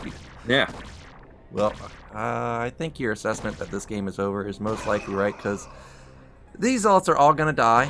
He's built a lot of Sayers now for an incoming Muta attack that's never coming. He's gonna lose all of his zealots, and I think he only had 2 cannons at his natural. So he's gonna have to build 1,000,000 cannons there, and that's gonna delay his gateway count even longer. yeah, it's just disastrous. I mean, it's really, really bad for Protoss. He doesn't have Templars out either. Exactly. Like he still only has the 2 gates, right? Well, speed kicks in now, but as you mentioned, there's only 2 gates, which means we also don't have that many zealots. DT's gonna move out, might save the day for now, because I don't see. Oh, never mind. Overlord's already here. Goodbye, DT. Maybe he is gonna escape. Maybe. Maybe no. My gosh. Well, who cares? That's so many Zerg units coming down here. No Templars out. Well, he does have 4 gates, but I don't know. I don't think that's gonna cut it either. And more cannons going down. Yeah, just That's an Artosis pylon too. So if he focuses that, it's just doomsday. For him. yeah, dude.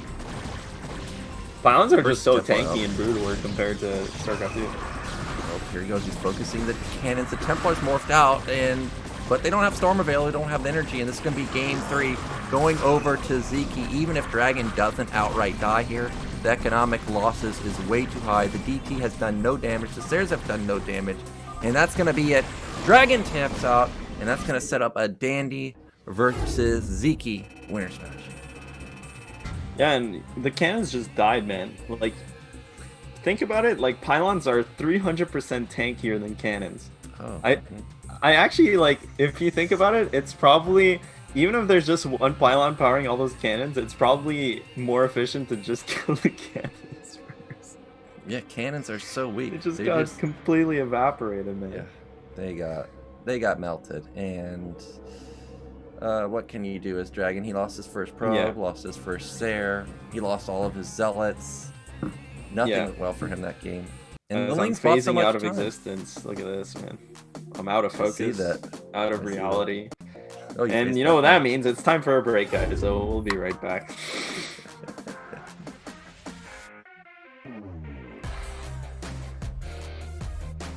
Here, so if Jaeyoon gets in, he really has to just get the Lings inside. All the probes get pulled. The Lings do not connect with the cannon, though, and the Zealots are out. There's 2 Zealots with a bunch of probes. This is going to be so close, but I feel like the Walt is going to barely defend. No, I don't know. The cannon's going to go down, and now more Lings are going to trickle down. The cannon does go down. He needs to pop that probe. There's also a tiny gap on the top probe, but the cannon might barely get up. You can see he's gonna get in! He's gonna get it. And if he surrounds this cannon, this might be game over. I think it is game over. Close. I mean, there's a second Zealot popping out. So Jaeyoon, he can't. God. It's not over just yet, but this is. Oh my god, this is just absolutely sick play here from Jaeyoon. Probes get pulled, but I mean the thing is, Zerg's not even all in at this point. He has a full economy, full like 3 bases, 3.5 saturated or 2.5 saturated. But yeah, look at this micro, and range is gonna kick in soon. Zealots are just completely helpless against Hydralisks at this stage of the game. Yeah, ranged Hydras with speed, and all of the Zealots are gonna fall, and the probes are gonna fall, and that's gonna be Dawid. He's gonna lose game 1, and remember, this is best of 1. You can't lose games. There's you have nothing to fall back on. It's not best of 3, so he's in the losers bracket. Yep, there it is, +1. I was about to say in 10 seconds, and it has kicked in, but the SimCity is great. So these 5 Zealots obviously not going to be enough to pop this down. Gornick has that's a lot of Overlords though. Yeah, and they're all gonna die if he goes for the engagement here. He's gonna see all these Overlords. Oh, the Mutalisks moved out of position too, and so did the Corsairs. And it's just one sunken and a bunch of drones versus +1 Zealots. So much damage gonna come here for Gornich, he does have a lot of Scourge, but that's only going to kill maybe, it only kills, well, it kills 2 Corsairs, but the rest of the Mulists are not going to be enough to fight these Corsairs, and the Zealots are just completely destroying that base. Gornich is getting picked apart here. He's gonna get picked. He's gonna get blocked, and he's not gonna be able to build any units. He's focusing down the hatchery. He wants that base. There's only a single Ling attacking it. This Overlord gets taken out. He's gonna be blocked. Dude, this is over. Is Jaeyoon gonna get out of this group in first place with an absolute legend? Jaeyoon will be able to stop Gornich from taking this 4th base. He stormed his own ob though, so he may actually be able to hold this base with just a couple lurkers.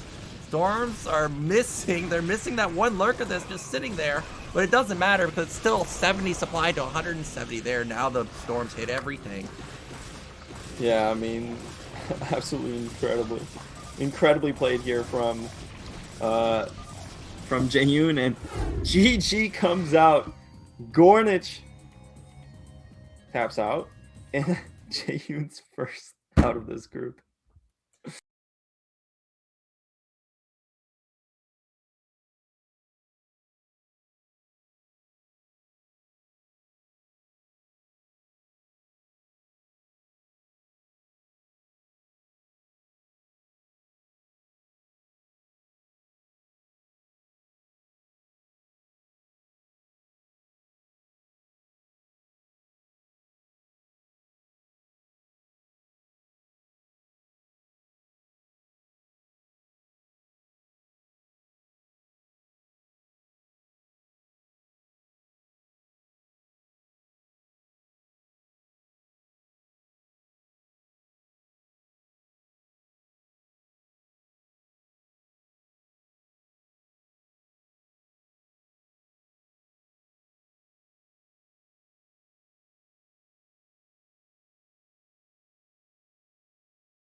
Welcome back, guys. We're going to be getting into our first match to find out who's going to be the first player into the round of 8. We already saw Dandy move on, and now Sziky too. So it's going to be another Terran versus Zerg. Actually, we didn't really get to see Dandy's current state right now because kind of Avi-Love just fell over, really. Avi-Love was more off his game than Dandy was on his game, but Sziky looked pretty darn good versus Dragon. Now we're going to be going into Taucross. So this should be an exciting match on this particular map. Every time I think of Taucross, I think of the Flash JDon game. And I know you know what game I'm talking about. No, actually I have no idea what you're talking about. What? That's the WCG game. How's that possible? You don't know that game? That was one of the best games of all time. I have no idea what you're talking about. Are you serious? Okay, all of you in chat right now, you have to know this game. Taucross, Flash vs. JDon, WCG, was it 2010 or 2011? Literally one of the best games ever. I'm actually gonna look this You're up. Googling it right now? I was there in person. Like, the crowd was going crazy for that game. Well, I can't believe, how do you not know this game? I legit have no idea what you're talking about. Well, this should be an exciting map because, as you pointed out, just like Blue Storm, it's an old map, and we will get to see how these new style builds will play out. Are we going to see something like Mech? I don't think so, because Taucross is so abusable with drops. But we may see something like 5 racks if Sziky goes into a 3-hatch play. Also don't think that's going to happen, but I guess it's possible. Or we could see something like 1-1-1, but Dandy doesn't strike me as a 1-1-1 player. Yeah, I mean, I have no idea what to expect from this map. You know, it's again one of these old maps that hasn't been played for a while.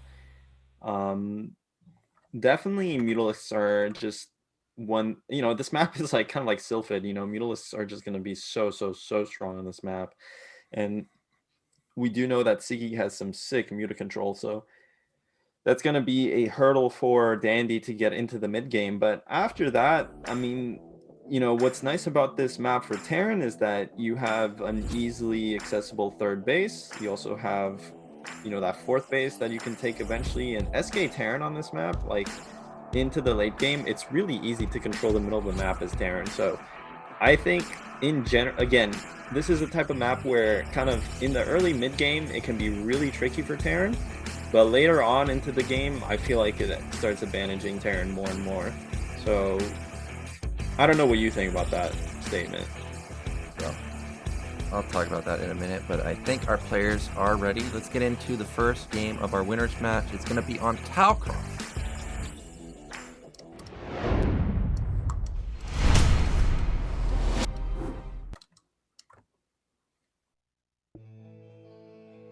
Doomsday already for Terran. So in the top right, we have our Zerg player. It is Sziky. And then in the bottom, we have Dandy. Now, you clearly have some strong feelings about this location for Terran. Somebody got to tell these map makers they got to put the minerals up against the wall, because now Dandy's got to build 5 bazillion turrets to defend Mutalisks. You got to build them at the top, you got to build them at the bottom, you got to build them at the right side. We may actually see Mutaman all in with these spawns. And before the game even started, I was like, please Dandy, get mid left or top right.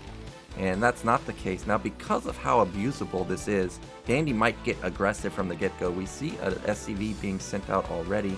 Don't know if this is going to be for the wall. But, oh, he's already over 100 minerals.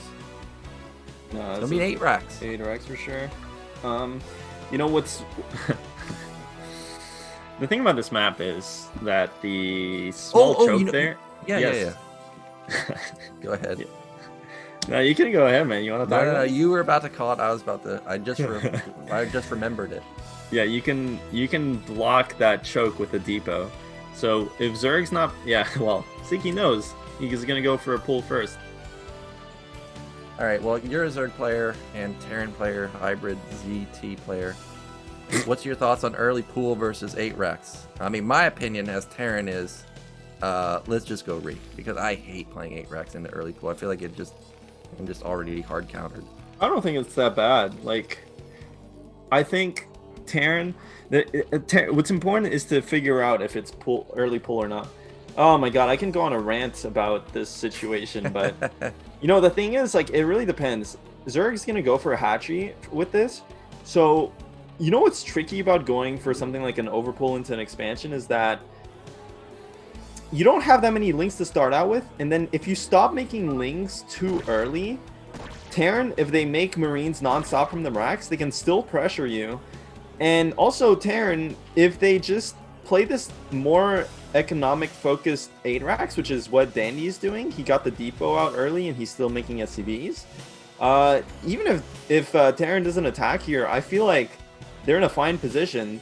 The thing is, overall, if Zerg doesn't overmake Zerglings and gets this the thing with 8 racks is that the natural is going to be delayed quite heavily for Terran. So in perfect play, Zerg does get ahead, but it's very easy to not play perfectly Zerg in this situation. And you can see Dandy, despite the fact that it's early pull, like at this point, if I'm Terran, I would just stop making Marines. He saw how many Lings there are. He actually saw, okay, he does need to make this this 4th Marine, but after this 4th Marine, yeah, this 5th Marine is totally unnecessary. He should, every Marine he makes here is delaying his command center, and every second he delays his command center, he is going to be further behind, because this natural from Zerg is coming online soon enough. Less than 3 BSL. Yeah, as you mentioned, the Zerg player yeah, this does is need way to, too many Marines, man. Yeah, like, well, he's going to try and put counter pressure on, and yeah. Lings are just going to backstab. Well, Patriot Yeah. should be completing soon, and that's going to give him extra larva. And, well, my Oh opinion is that my this game He's is pulling already over. SCVs. Oh, dude, that's so And he silly, gets man. spotted. Well, That is so gonna silly, be game dude. over. Well, the thing is, this is actually kind of insane. Like, he could have easily played a standard game from here. Oh, he drone pulled into the main because he has vision. He's just going to intercept well. I mean, this was a bit of a gift. The drones, well, what are the Lings doing? They're attacking at depot. Ziki only has 35 minerals. Can he morph a Sunken? Okay, luckily he can. Thought he wasn't going to be able to morph a Sunken. It's kind of, I mean, I guess the Marines were much closer than I anticipated, but the Sunken was going to get up. I don't know, that was very weird. Ziki canceled his lair because of that. Yeah, but the thing is, like, 2 hatchery in this situation is huge. Like, he can easily replenish his drone count, whereas Terran's nowhere near building a command center, ever, in any He's just life. running by. Run by, man. He's going to get those 3 Lings up against 3 Marines. Oh, he's going to turn around. Put the moves on him. See ya, Marine. Yeah, I mean, this game's over. Like, the second hatchery being so early, I mean, Terran has nothing going for him. He only now is starting the second racks.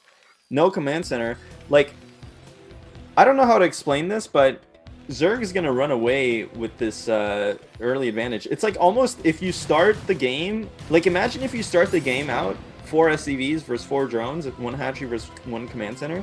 Imagine if Zerg just has a second hatchery to work with, like at the start of the game.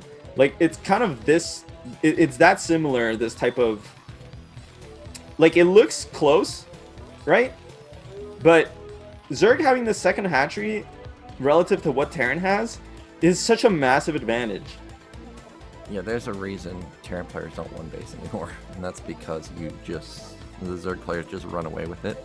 So we're gonna have a one base academy push. We did see, Dandy move across the. Was it Dandy kill somebody with just a small? Was it Hawk he killed? Yeah, it was Hawk with a simple move out. So unless that repeats, which I don't expect it to repeat, more than likely this is going to be Dandy falling because he actually has nothing going for him. Actually nothing. Nothing. Like this academy, what is it? Like it's kind of synced up with the, well, it's a bit, at least it's a bit faster than the lair. So he's not, I mean, then you look at the Marine count, it's 5 Marines. Like imagine like his push out with the academy timing here. How is he ever going to guarantee that he's not getting counterattacked? Right? Like, and then how is he ever going to guarantee that this small number of Marines is going to be able to deal with mass Ling, like when he pushes out? Like, honestly, Sziky can just make non-stop Lings in this situation and kill off the initial push out. And I don't think that's what Sziky's going to do because it's not really his style as a player. But, oh, he's already building turrets. You can see he's totally off. Oh my gosh, there's no stim. The medics just pop. Luckily, the Lings don't get full surround, but it doesn't matter. All these Marines are going to fall. And Ziki seeing the turret is probably laughing because he realizes that Dandy really has no idea where he is in this game. And that's going to be a quick, easy win for Dandy there. And Ziki played it perfect. He remembered the depot that I didn't remember until actually, in the middle of the game. The blocking the choke, I mean. Yeah. And that was just a disaster game from Dandy. I don't understand. Like he could have easily played the game out there. There's no reason to do that kind of move. Like, you have full scouting intel of Zerg.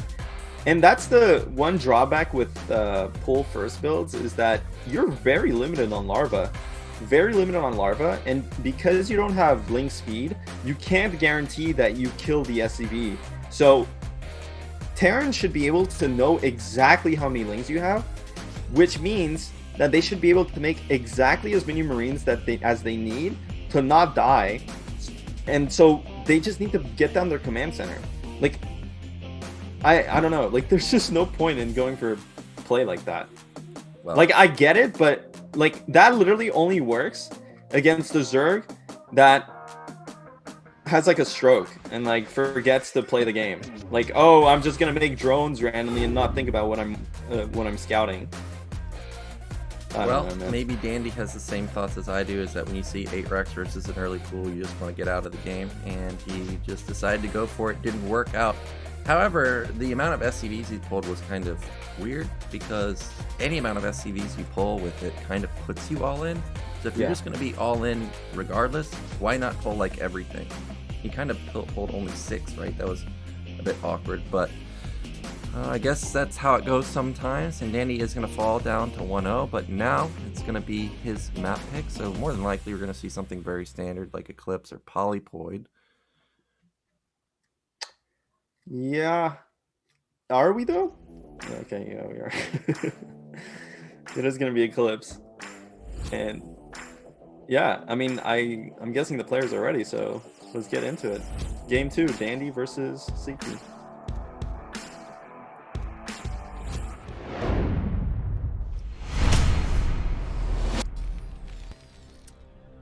In the top right, our Terran player representing Seoul. It is Dandy. And the other Seoul gamer in the house, it is Sziky. I mean, you know, one thing that we might be missing is I wonder how much these two guys practice together because, you know, of course they're on the same team. So that could have been like some kind of mind game type play from Dandy, but yeah, we'll see. I mean, Eclipse, much more standard map. I don't know. What do you expect to see here? Now, if, you know, we didn't see Dandy go... Oh. Okay, good. So we've got the deep SCV being sent out, but I think this is another 8 racks. This is what I was going to say, as I wanted to see a second 8 racks in a row, because a lot of times players don't expect to see it twice, especially after the 8 racks got obliterated on Tau Cross. Now, Sziky, okay, there's the Overlord. If he puts down an overpull, he's just got a soul read on this guy. I'm telling you, man, it's not even that good, though. Like, pull first, it's not... I mean, I don't know. Especially with the wall here, like, he can just make one Marine and expand behind it. Like, okay, well, let's talk about this thing. It's not very good. Okay, let's just agree here. Overpull is not very good. Which would you rather have versus an 8 racks? Overpull or 12 hatch? honestly, 12 hatch. I would rather have a Really? 9 pull versus an 8 racks. Yeah. Well, of course you want a 9 pool, but let's say you decided that you want to go for a type of eco, sort of eco. Overpool gives you a little bit of eco. I mean, overpool is nice if you're planning on doing some kind of very fast, like, overpool in my eyes is not, you're not overpulling because you want to counter an 8 racks. You're overpulling because you want to get a really fast 2 hatch layer, like a muta timing, like that really aggressive muta build. I think that's why you're overpulling. I think, like, versus 8 racks, like, you just need to be strong at holding it with drones. Like, that's why, you know, we don't see 8 racks every, like, if 8 racks was that strong, you would see it played every single game. But the reason why it's not played every single game is because Zergs hold it too consistently. Oh my god. Again, and it gets spotted. So Dandy, again, is all in with this. However, this is going to be much harder to stop. You can see that Sziky has pulled a lot of drones here. He should have like 3 drones in his main mining. He doesn't have anything to drill on. That's going to be very punishing. You can see Overlord is... it has nothing. Oh my god, does he get on top of those Marines? Oh, he gets on top of the Marines! How it's does over, that that's happen? That's going to be game over. He's going to lose both of his Marines before the... Oh, and he drills back. Okay, he lost 1 drone there, I think. But he kills 1 Marine. Sunken gets up. And that is so much lost mining time. Dandy just turns around. He realizes it's not going to work. Now, at least this is going for Dandy. At least he has this semi-wall, so he can skimp out on building units. And he didn't lose any SCVs. However, he is not in a good position. And Sziky built a lot of links. So, I mean, at least that's going for him? No, I mean, Sziky canceled the creep colony, though, so that was massive for him. And he's getting his gas. He didn't even build the gas early on, so...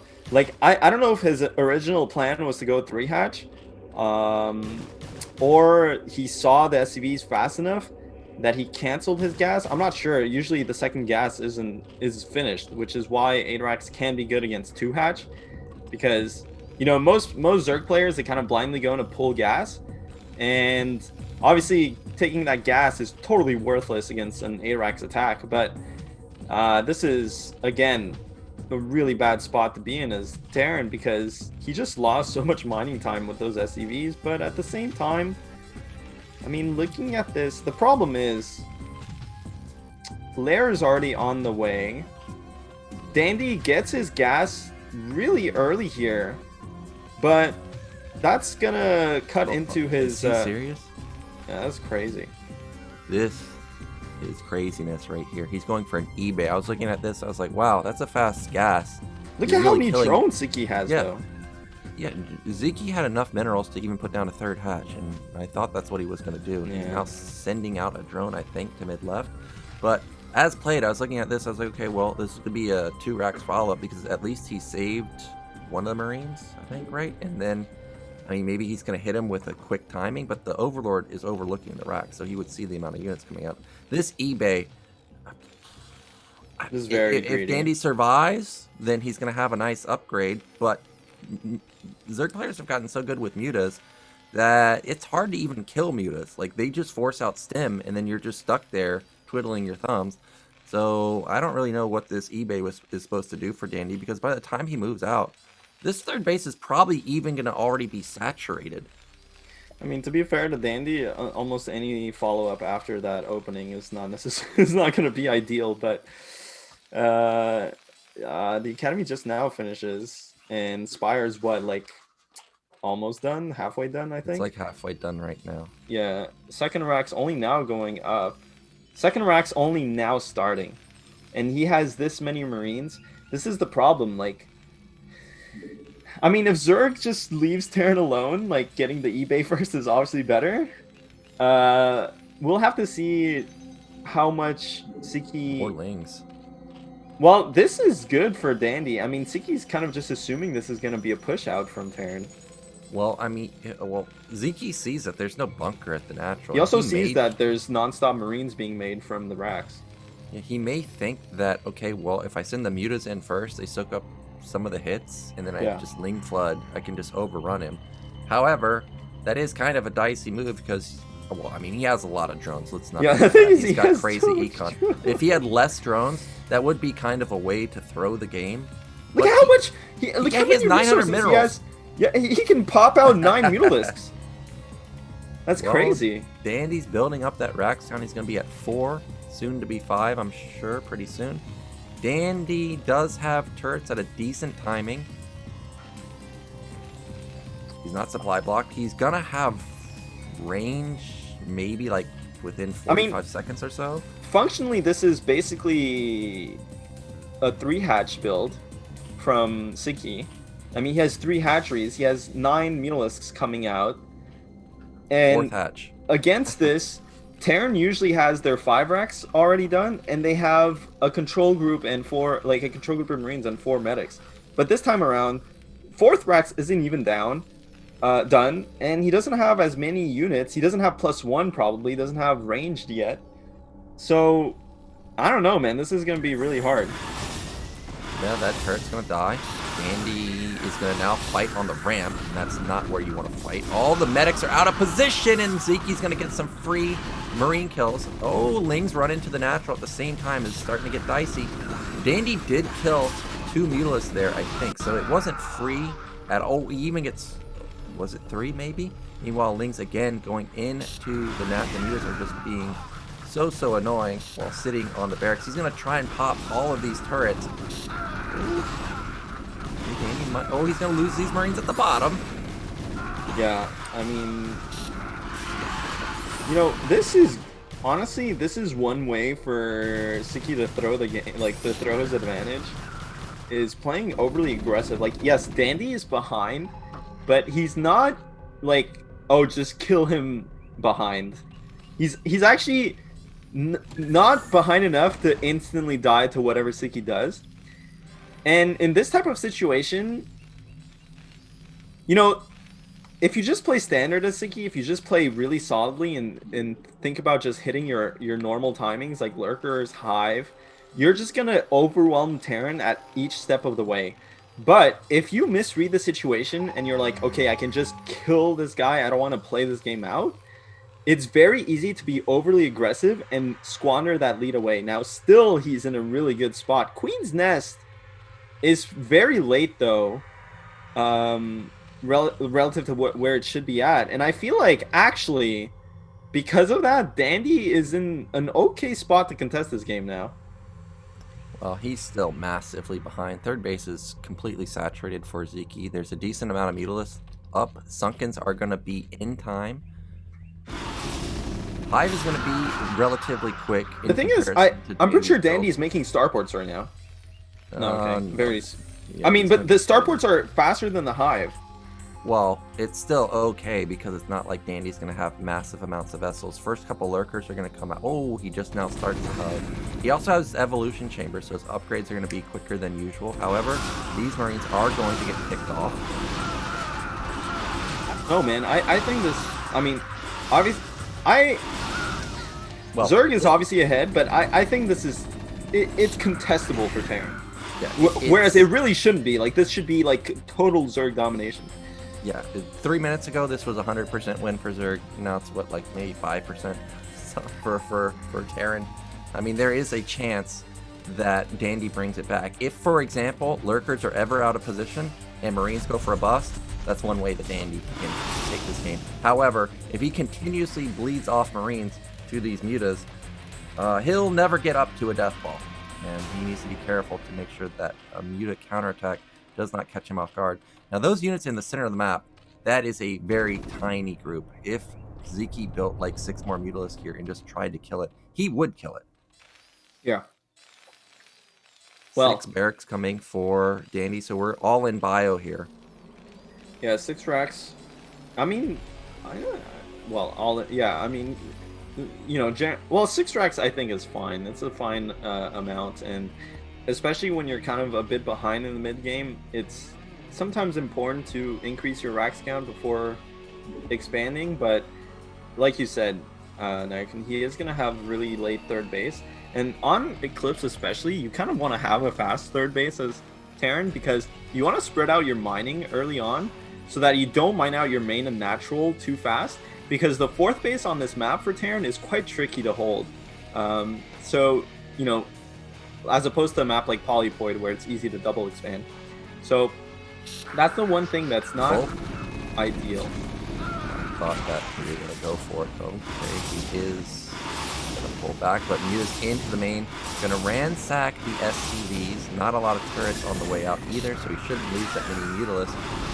Dandy's going to engage with not that many Marines. Wait a second, but that was a dropship coming out of the starport, so... man, I feel like if he just went for, like, if you just go for vessels here, you're fine. For it.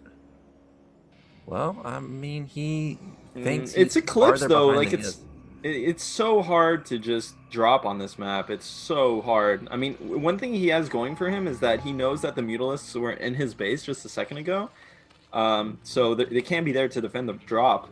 But they are going to be there, actually. Oh, there wasn't anything in the drop, so that's just like that's a negligible amount of Marines, and the Mutalisks still intercept it. Yeah, I don't know, man. Like, just can't go for a play like this, dude. Well, this is going to be GG any second now because that drop did absolutely nothing. And as a Terran player, seeing Zerg be on 3 bases with even a macro hatch, and you don't even have any critical mass of vessels, you don't have map control at all, you don't have a 3rd base, you don't have tanks or anything. What can you do? I guess Dandy's going to play it out, but he's bled off so many units. Even these Marines, what are they doing? They have no medics. It's unfortunate because in this situation, he could have had 3 control groups of Marines plus 4 vessels outside of Zerg's main, and then he could have been expanding behind it. But instead, we just have nothing because of the double dropship play. So really unfortunate for Dandy that didn't really pan out as he expected it to. And now the Mutalisks are back inside of the main base harassing. Again, this is also a result of skipping the vessels because you don't have a radiate to just, you know, just deal with the Mutalisks. Another dropship. Yeah, if he had built drops is what I was going to say. Again, the Mutas are out of position. This would be a much killer drop because he's at least got an army with this. Like, it's not just 10 units. He actually has a full group here. And he's got D-Matrix. But, oh, you'd hate to hear that noise as a Terran player. That's going to be Dark Swarm coming out. And there is nothing to counter this. I don't even know if he has a Radiate because he was probably planning to D-Matrix these D-ships. Yeah, that's actually a good point. Yeah, he's upgrading it. Oh my god. Well, from this, I mean, you know, sometimes Dan, I wish I just didn't play this game, because at least I could be like, well, you know, Terran can do this, this, and this maybe. But this is just... Well, I mean, what can Danny do at this point? I mean, he really can't do anything. He's got to go for a Hail Mary, so I don't hate him for going for quadruple dropship here. Like, you got to go search for something crazy. It's like... Yeah, but I mean, it's the kind of thought process that we've been on for the past 3 minutes. Like, oh, we just got to go for it. We just go. And, like, that's what got us into the situation in the first place, because we made those double dropships first. I was going to say, Sziky, the one thing Danny has going for him is that Sziky still doesn't have a 4th base, but... As I say that, Sziky's now, well, he's now taking it, and he's going to be taking bottom as well. So now, I mean, I mean, Dandy has no 3rd base. Ultra Cavern was up, full economy, no vessel cloud for Terran. Once these ultras pop, the game's over. Yeah, 1k floating resources for Dandy on 2 bases. Not ideal. Supplies are dead even, and that is definitely not ideal. Now here comes the Doom drop. It has gone unscouted. Scourge are being used on these vessels. Ziki's feeling good, like, yeah, I got another Scourge, or got another vessel connection. What he doesn't know is that these these dropships are moving into the 3rd or the natural. Now the dropships have been spotted. Where are they gonna go? Gotta go to the main. We gotta go for a killing move here. Oh, why does he have more Scourge? Right into the dropships. That's gonna be it. Yep, the drop is gonna get cleaned up. These lings have been upgraded the whole time. Like the evolution chamber was quite quick. They probably have adrenaline, and another drop gets cleaned up very easily. Danny has 2-2, and there's only 1 carapace for the Zerg, so it's so unfortunate, man, because honestly, Dandy was in a fine position to contest this game if he had just made vessels. Like, he just needed to play normally. He wasn't that far behind after Sziky's kind of overcommitment with the Mutalisks in the mid game. But I guess he just didn't realize that. And yeah, I mean, it's just the drops, man. If he would have just scanned, for example, the Zerg's main and saw that, you know, his starports were kind of on time and Zerg's tech wasn't, I think that could have given him enough confidence to just play this game out. But you know, Dandy is gonna GG, and that's gonna be a 2-0 for Sziky, and Sziky gets out of this group, man. First player into the round of 8. Yeah, gonna be the first player into the round of 8, as you mentioned. And Dandy, nothing went well for him in the TVZ. I will say at least he was consistent with it. He was aggro the whole time and went for the Hail Marys nonstop, but did not get a single connection on any of them. So he is going to move down to the Deciders match. And now we're going to be going into Avi-Love versus DragOn. DragOn looked pretty good versus Sziky, but still fell there. So Avi-Love's going to have his work cut out for him. Avi-Love doesn't look like he was on his game today, but it could have just been, you know, ZVT in particular. Hopefully he's going to have a better showing versus DragOn here. It's going to be ZVP. But before we get into that, of course, we're going to go into a small commercial break. So he's going to go forward. A nice flank here from Tuchach from the right side. Storms are beautiful. They hit a lot of the Hydralisk, and this might just be too many goons. Look at these exposed hatcheries. Dragoons can just range them down. That's going to be 1 hatchery going down, I think. There's really not that many Hydras on the bottom side, but DragOn does need to reinforce. He still has a couple storms available. There's one right there. He even has, I think, another storm on that Templar. Dragoons are starting to dwindle. No, they're not actually. They're holding strong for now. Meanwhile, DragOn is rallying across the map. Look at supply. It's 123 to 67. Has DragOn done it? Can DragOn bust through this top left base? The lurkers are just barely in the nick of time. Oh my god, this is chaos here. So many zealots, but so many lurkers. Looks like the storm goes down on those comp lurkers. All of the lurkers go down. Zealots go down as well, but DragOn is just flooding in here with more units. Just so many zealots. But I don't even know where that observer is, but he finds the kill onto that lone lurker, and this looks like what's going to break the camel's back. There's nothing left for True Touch. He's down to 60 supply, 160 for Dragon, and it looks like he's going to be the one to make it out of this group in first place. Oh, but Gypsy's getting clumped up again. Remember, we saw like a stasis hit 7 tanks. Oh, this is going to be the engagement right here. Here we go, Gypsy. Nice siege timing there. Tanks in the back are on mines, but there's not any mines in the front. No stasis quite yet. There's the stasis on the front tanks. They are getting clumped up. One gets D-Matrix. The Dragoons have a nice concave, but there's no Zealots left.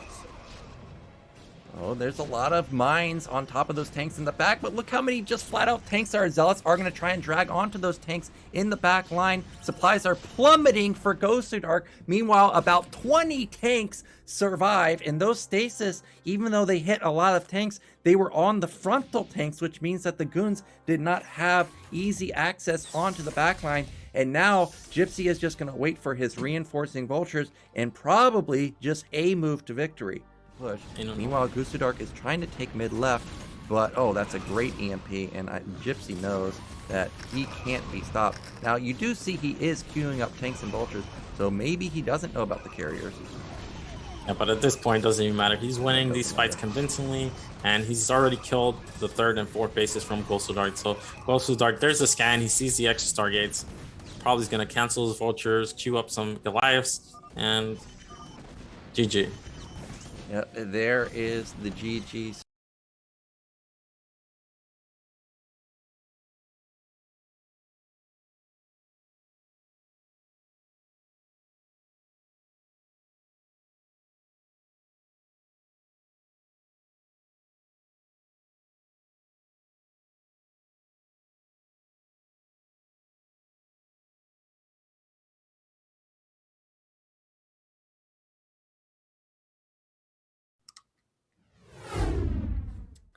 All right, guys, we are back. Going to be getting into the losers match now. It's going to be Avi-Love versus Dragon. Dragon's already warmed up because he played a PvZ versus Sziky, and even though he fell, builds were quite clever. I really liked the Shakuris game. The Maelstrom, we got to see that. And Avi-Love, so far, not his day. So he needs to really turn it up a notch. Otherwise, he's going to be quickly eliminated. 2-0. Yeah, and I mean, it is going to be ZVP, so I feel like that's going to be a bit better for Avi-Love. You know, generally ZVP is a bit more manageable. Like, there's not... Things like what happened in his games versus Dandy don't tend to happen as much. But, again, Dragon PvZ has just been looking really strong. Oh my god, excuse me, lately. And even last week, I mean, we saw Dragon just dismantle True Touch, right? So, like, and even against Sziky, that game on Blue Storm looked really, really strong for Dragon, but then he kind of fell apart in the next 2 games. But I would imagine that he's still favored here against Avi-Love. Yeah, I think Dragon's going to be a slight favorite here. However, we haven't seen Avi-Love all season long in BSL12 because he directly qualified to the round of 16 since he got top 4 last season. Now, last season, he was crushing it with that heavy upgrade, heavy Ling style. And that is not a style that I, as someone that watches streams somewhat often, see a lot of Zerg players use. So Dragon may have a bit of trouble with that. We are going to be going into a new map. It's going to be Blindside. Now, as I mentioned, Dragon for sure has practiced this quite a bit with, you know, probably somebody from his Nas clan, like Eon Zerg, I'm sure. So this should be, I am imagining, a favored map for Dragon simply because he probably has some practice. So let's find out who's going to get a quick victory here. Is it going to be Dragon or Avi-Love?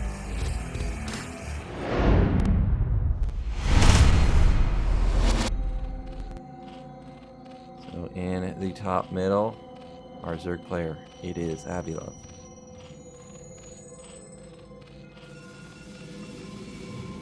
And in the bottom, it is Dragon. Now, I have not played this map, but I know you have played this map. And just looking at it, holy moly, what a rush distance. You got to go all the way to the right or left, and then diagonal. It's just crazy, the distance. Yeah, well, here's the thing. Hit me with it. I had a brief exchange with Mr. Minerals here.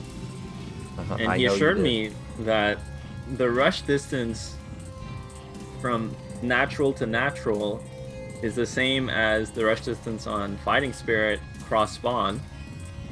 But the thing is, you still have to get out of your main into the natural. Yeah, it's still like that's the issue, is that you got to factor in that. So something like, let's imagine Zerg went for like a 5 pool, right? Or that's not going to happen. But if they did, I mean, he can probably build like Nexus Forge, and the Forge still probably completes. Like, that's how far the distance is. Of course, that's a bit of an exaggeration, but you get my point. Like, this is a very, very long map, and Probe Scout sees that it's 12 hatch. This is going to be a Nexus, Gate, maybe even Gas before Forge. I wonder if Avi-Love, knowing that it's going to be such a far rush distance, maybe goes 3 hatch before pool? I mean, he did go for an 11 hatch, so this is really, really, really, really, really, really, really good for Protoss. He can even get the gate out before Forge here. Oh my god, dude, this is just... You know, I will say this though, in general, a map like this does favor Zerg. It's very kind of long rush distance. It's very open. There's a lot of paths. The middle of the map is really kind of obnoxious because there's so many viewers or vision blockers. But in any case, that was a gate, right? Yeah, it has to be a gate. I think he may even build... What? That's a Forge. Well, Okay. here's the thing though. Here's the thing with not going gate here, is that at least Protoss can continuously make probes. He doesn't have to cut probes, whereas I think if Protoss gets a gate in that situation, he has to cut probes to get the Forge out on time. So it looks like Dragon prefers having higher eco than good tech timing, but I feel like strong tech timing is more important in this matchup. I'm in agreement there, because you get that Sarah out, you get 2 Overlord kills instead of 1. I mean, that hurts. That hurts quite a bit. That's 2 larvae that are gone for Zerg. I'm a big believer in that also. So I am a little bit surprised. And also the fact that it's blindside, where it takes a mile to get across the map, surprises me so much. Cannon comes down. We haven't seen a single ling bit get built until just now. Meanwhile, Nexus is done. I mean, Dragon definitely could have milked his build out much more, but at the same time, it is easier to play when you don't cut probes. You know, you can make sure that your economy is solid, your build, you know, not the most accelerated, but it is going to be solid. So, you know, I can't really blame Dragon for going for that. I can't really fault him for going for that, and it's also just more safe. You know, you don't rely on being really sure that you're scouting everything. So it's okay, but definitely a missed opportunity for Dragon to... Like, this Cybernetics score could have been finished by now, I'm pretty sure, and the Stargate could have been started, but... That's crazy. It's still fast, though. Yeah, it's still fast. Cybernetics still finishes. It's going to be... Well, we don't know what it's going to be. 150 gas did just get spent. Looks like a big block went down. So it's going to be the Stargate. Meanwhile, 3rd hatch finally completes for Avi-Love. Now, we do see that the Overlord is going to tuck tail and leave. Dragon's low on gas. Now, where did it go? Did it go into a Forge or something like a Citadel in his natural? Okay, it went into the Forge upgrade. Yeah. +1 is started on the Forge. I wouldn't be... Whoa, that is a fast Citadel. And actually, he got a Citadel before +1 air weapons, so it doesn't seem like Dragon is trying to play a Corsair style this game. I think he's going to get that Corsair out to just scout. Which I feel like is a bit of a missed opportunity. The reality is that that probe did see the lair. It was alive for a long time. The problem is when you see a lair, you don't really want to skip Stargate, obviously. But I feel like if you're going to get that really fast +1 on your Forge, if that's your plan, I feel like he could have just skipped the Stargate entirely and went for a Citadel and just a bunch of gates. But anyway, well, it is going to be Corsair. Yeah, it's going to be Corsair. Spire's going to complete pretty soon. Meanwhile, Avi-Love already has 5 hatches being built. He has a lot of hatches, maybe even putting down a 6th hatch pretty soon. There's Evolution Chamber there. I think Hydrogen went down at his natural. Now that Spire is not done just yet, so this Corsair may kill one Overlord. That is going to be the case, so nicely done from Dragon. Meanwhile, Temple Archive is going up, so it's going to be a somewhat quick DT follow-up, probably. Meanwhile, there was 2 gates at the natural, so this is going to be a lot of Zealots hitting Avi-Love pretty soon. Yeah, I mean, this build, you can see Dragon, like, look at these supply differences. We haven't seen this kind of a supply lead for Protoss yet in Dragon's games today. But definitely ahead tempo-wise. These Corsairs already killing 2 Overlords. Now the Scourge are out, but the Corsairs are already heading back to the base. And, you know, Dragon did not commit to making more Corsairs, so he is going to have faster gateways. I'm actually kind of surprised that he got a second cannon out as well at his natural. But, you know, it doesn't matter. I mean, like, Corsair, or the Zealots are out on the map already. Speed is finished. He's going to push out. Avi-Love, I mean, +1 is going to finish soon. Avi-Love is going to have a hard time dealing with these Zealots. Yeah, I actually don't think he's going to be able to hold it. But as we talked about, the rush distance is extremely far away. Meanwhile, Sunken may morph in time. The first couple Hydras are going to pop out. Oh, Dragon's decided that that's a little bit too much. He's going to go into the natural. But that's the similar scenario. So he is just going to back off. Now, we've seen Dragon just transition into a third Nexus, both on the Blue Storm game and the Shakuras game. More than likely, he... Oh, I thought he might do that, but that's going to be a 6-gate follow-up. Here's the thing. Even though, as I noticed, I feel like I say "here's the thing" a lot of times. You just noticed that? That's your thing, man. That's your move. Okay. Well, here's the thing before I forget. Here's the thing. I know that one was on purpose though. The thing is, you know, this Zealot push didn't actually do damage, or seemingly didn't. But the reality is, Zerg had to start making Hydras before the 6th hatchery. So Zerg's economy is going to stagnate at this point. And Zerg's still on 5 hatcheries here. Look, he has to start making drones now. Only now does the 6th hatchery go down. So even though it looks like the Zealot pressure didn't really do anything, it did delay the Zerg build. And at the same time, he saves these Zealots. So the follow-up attack is going to be even stronger. And he's going to be able to gain enough map control to probably even take an expansion behind it. Well, that is a decent amount of Hydras sitting here, and he has kept a couple of Lings alive, but he eats a Storm, and 4 Hydras get decimated. Now, Avi-Love is just going to turn around. I guess he's decided that, well, losing those Hydras is a little bit too much of a loss. I can't do anything about it. Also, realizing that Storm is already available. Dragon has a lot of Zealots with that 6-gate. We only see 12, but I think he has more behind this. And he's going to move in for a secondary attack. That is so many Templars. That's like 6 that he's already built. Now, as you mentioned, Blindside has so many paths. This is an interesting move right here. He's going to engage on the high ground. And I don't know, dude. Did Dragon actually play a lot of games on this map? Because this is the one downside with not going Corsairs is you can't go around the side. You can only go through the middle of the map here. And that's a small choke. And now, I mean, Zerg has all these ramps on this map. Zerg has so many locations to hold these attacks from Protoss. Oh, he snipes a Templar.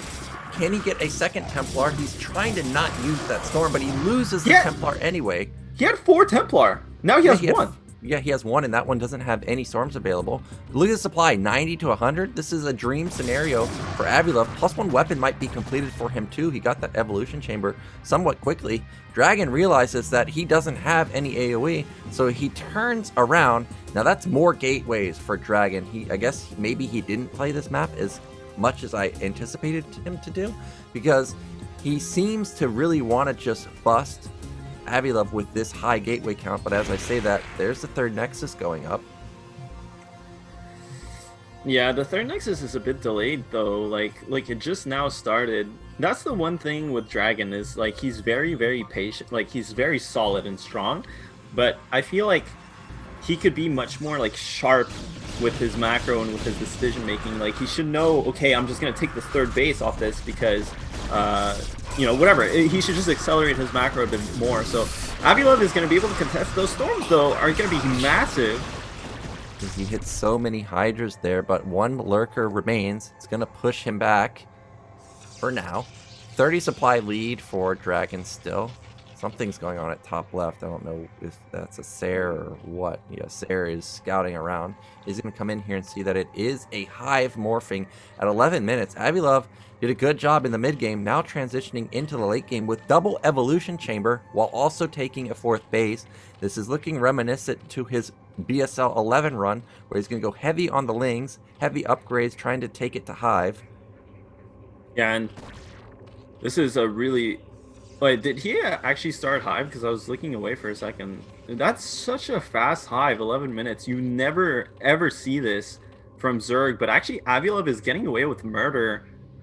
It's so hard for Protoss to push on this map. Like, you just can't run your... the middle of the map is so tricky to maneuver because of this vision blocker, these vision blockers, that Protoss just can't put on the same amount of pressure that they can on other maps, and I think that's what's allowing Avi-Love to just rush straight to Hive and not get punished. And also, I mean, there's so many ramps to work with. I don't know. Like, in normal circumstances, Zerg should just die from this type of build, but I can't see how Protoss gets an efficient attack here. Well, Avi-Love is spread quite a bit. As you mentioned, there's tons of ramps all over the place. Dragon's moving into position on the top side, but he's going to get choked up there. He's going to have... Well, he's going to now reposition into the center of the map. Meanwhile, taking a 4th base behind this, I think he's got +2 armor here, just like we've seen all day long. But there's no way he's getting up there. That would be suicide, unless he gets perfect storm. Well, like that one. That's and that storm. one. That's another fat storm. Well, and goons. That's a lot of goons. Yeah, dude, that's such a sick, actually, execution here from Dragon. So clean with the storms, but look at how clean this engagement is from Protoss, and still has such a hard time pushing through here. Okay, finally, after 6 incredibly massive storms, he actually gets to push through into the high ground. He should have more than enough, but I mean, does he? No, the Lings might save the day, but the goon count is still decently high. Dragon needs to reinforce this army, though, because Lings are popping out, and we know that Hive is done. That means Adrenaline's going to be kicking in pretty soon. Archon being morphed to try and save the day. This Lurker in the back is dealing way more damage than it should, and Dragon is going to be pushed back for now, but he did get his 4th base up. It's at mid-left. Avi-Love has mid-right up, but not the greatest saturation, and this is going to give Protoss 4 gas, too. Now we have a 60 supply swing in favor of the Protoss player, and this might just be a little bit too much to handle. Yeah, I mean, this game should be over here. Protoss, like, with that kind of engagement, Protoss should just completely steamroll Zerg, but you can see, especially on this map, like, it's hard to press through here. There's just so much obstruction, and generally those types of things do favor Zerg. We'll see here as Dragon does start attacking. Still has so many units left over. Storms are on point. Lurkers do finish morphing. There's no storm on top of the Lurkers. They are going to get a lot of spines off, but finally the Dragoons do start targeting down the Lurkers. They go down. Archon in the front line is going to clean up any Zerglings that come through, and Dragon, I think he's done it. Yeah, he's going to push through to victory. GG is imminent. He's almost doubling the supply at this point, 140 to 78. The Lings do have good upgrades, but unfortunately, Zerg does not have critical mass anymore. 8 too many storms on the high ground, and this is going to be game 1, heading over to Dragon. GG, there it is. And now Avi-Love, our 4th place finisher, or 3rd place finisher, yeah, 4th place finisher, because OUG got 3rd. He's on the brink of being eliminated, and that's going to be another superstar down, because we've already seen DeWalt eliminated in the round of 24. It would be really unfortunate to see another high place finisher just taken down instantly in the round of 16. Yeah, you're totally right about that, but I don't know. Dragon just, he had a huge advantage from the build order. Almost, I mean, that map is tricky. I don't think many players have had enough time to play it out to really have like solid strategies, because I don't think what Dragon did on the map was like very efficient, specifically because, you know, we saw in Whiteout, when Whiteout was the map, Protoss is really prioritized Corsair play, because it allows you to maintain vision over the vision blocker areas, and it also allows you to prevent vision from the Zerg player. But this time around, he didn't do that, and despite the fact that he had a huge army, you saw how hard it was for him to get across the map. I think Avi-Love almost stabilized there with a really fast hive timing, but Dragon, you know, he still found the correct timing and ended it before Zerg could get out of control. Yeah, that last attack on the high ground kind of confirmed to me that this is going to be a very strong Zerg map for ZVP. Like, yeah, they're going to trade so effectively, as long as you dodge the storm, of course. As soon as I saw the high ground and I saw that scenario unfold, I instantly thought of, okay, well, if Sziky's in this position, he's just going to murder this guy.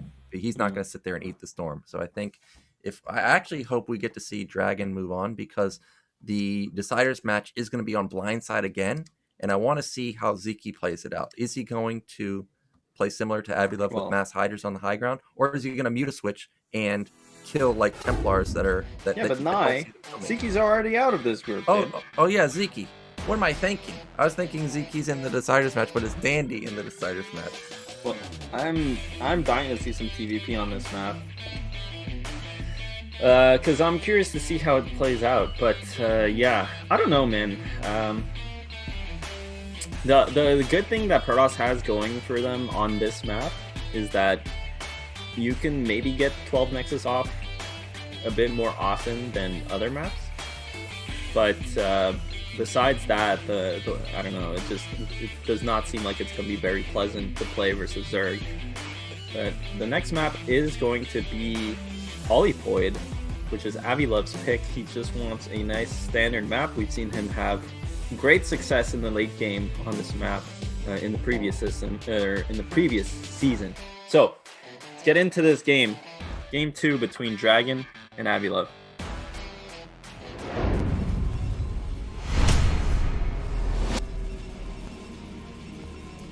Right, Dragon in the bottom left in the red.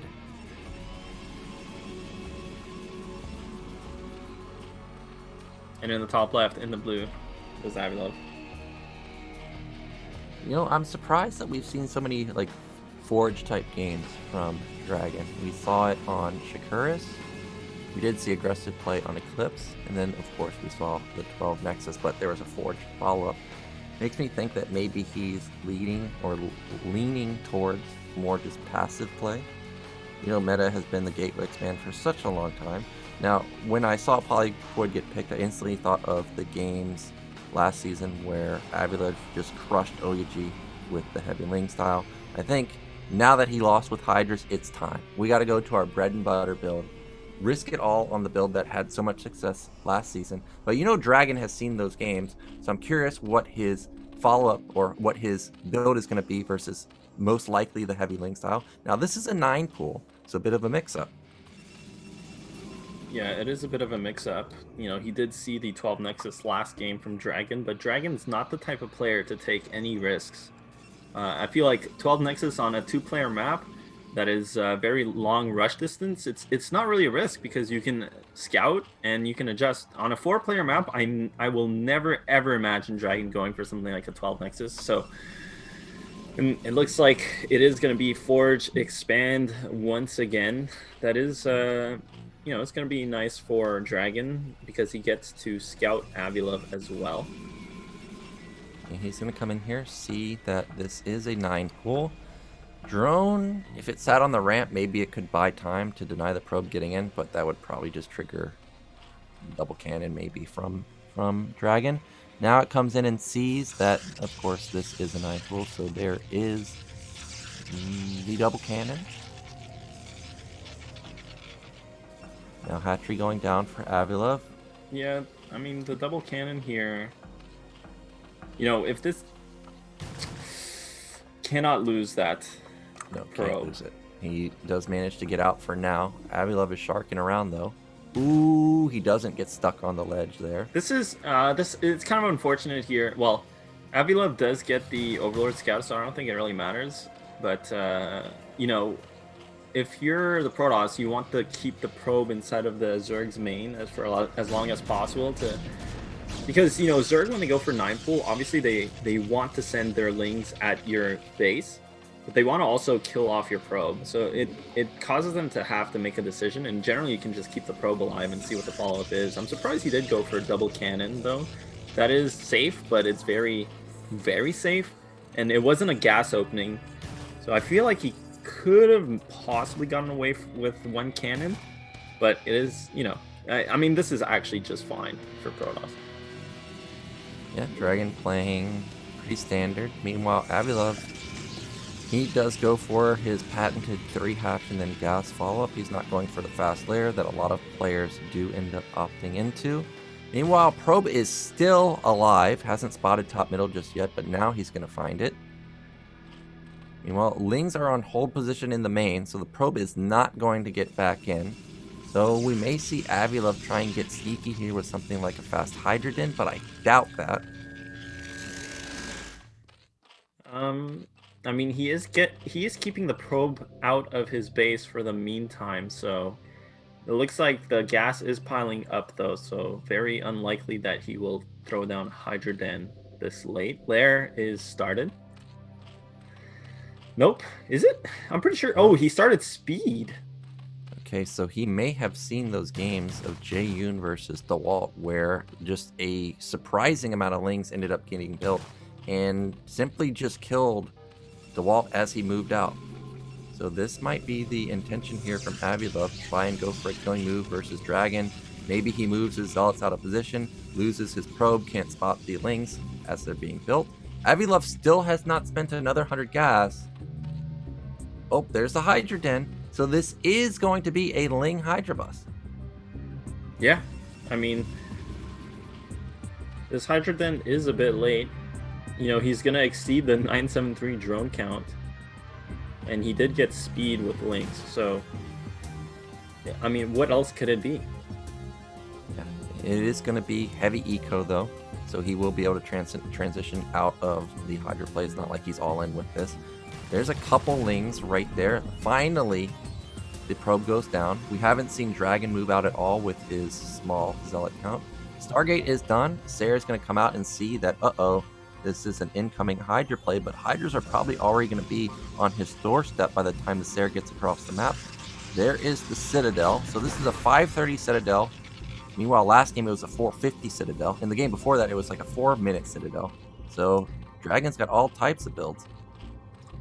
Yeah, and if you're in Protoss's, okay, he's going to move out with these Zealots, but he did see that Ling speed finished. I feel like if you're in Protoss's shoes, what do you think when Ling speed finishes in this situation? Like, maybe it was kind of late too, so it might seem like it's actually Ling speed after Lair. So this is probably camouflaged. Obviously, at this point, Corsair spots Hydralisks, and he is going to put down more cannons. Does have a decent amount of Zealots, so the Zealots are going to be able to cover the Zerglings just fine. But these cannons are not quite up yet. Hydra speed is finished. Does he have Hydra range? It looks like it. I mean, that gateway is really far forward. He might not have it just yet. Can't pounce on the cannons before Hydralisk's range is done.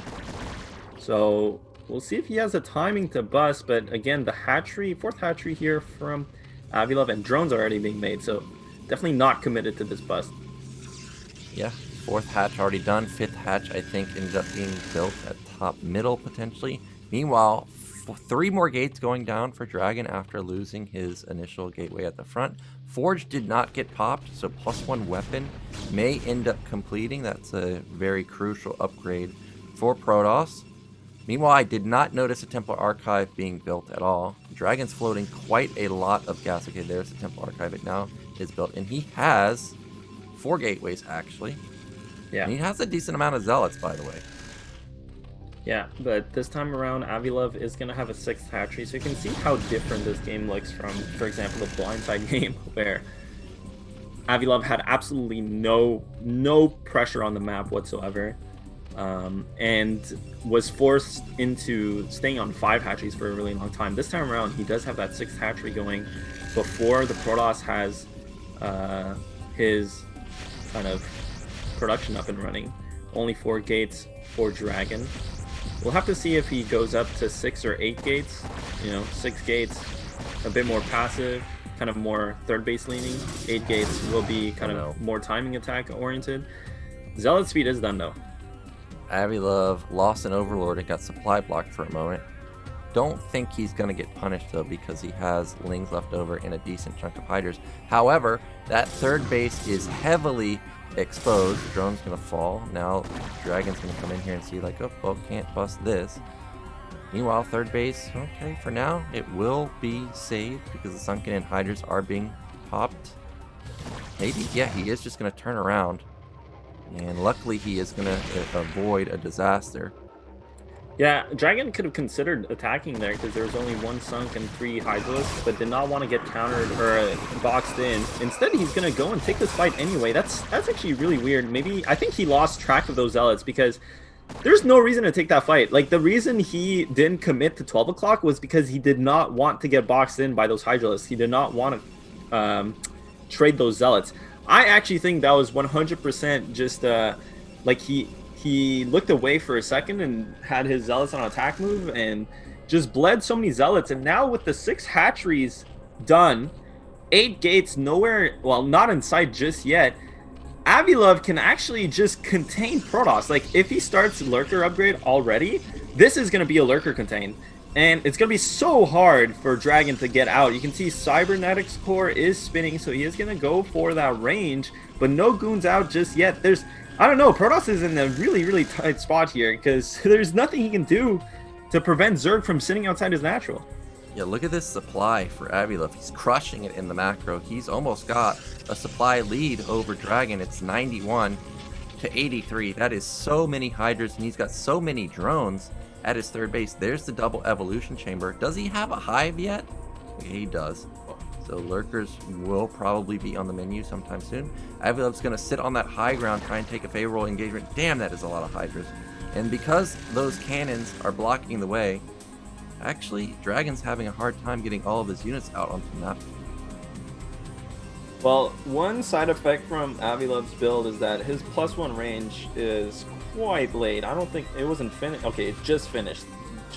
So, ooh, shuttle play though. I do love this from Dragon. He realizes that Zerg is gonna be playing this really aggressive containment style, and so instantly goes for the shuttle before getting observers or anything like that. We'll see how much damage this does. Is it just a Zealot drop, or is that a DT? That is a DT. He does send in 1 DT, Oh, but Avi-Love notices it. Yeah, he instantly spots it. He only loses 2 drones so far. 3, 4. Okay, DT did pretty well. Yeah. Meanwhile, on the other side of the map, Dragon has not moved out at all. I would have liked to see him move out while this is all occurring. Well, I mean, I don't see any lurkers. It's hard to move out when there's like 50 million trillion Hydralisks outside your base. That's 3 control groups of Hydras, or 2.5.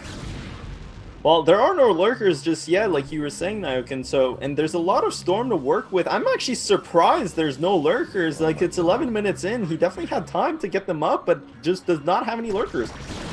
Oh, that's a good storm. That's a decent storm, but there's so many Hydras. Okay, that's an amazing storm. Blanks a lot of the Hydras, but the Dragoons can't get out. Oh, that's an amazing storm. How many?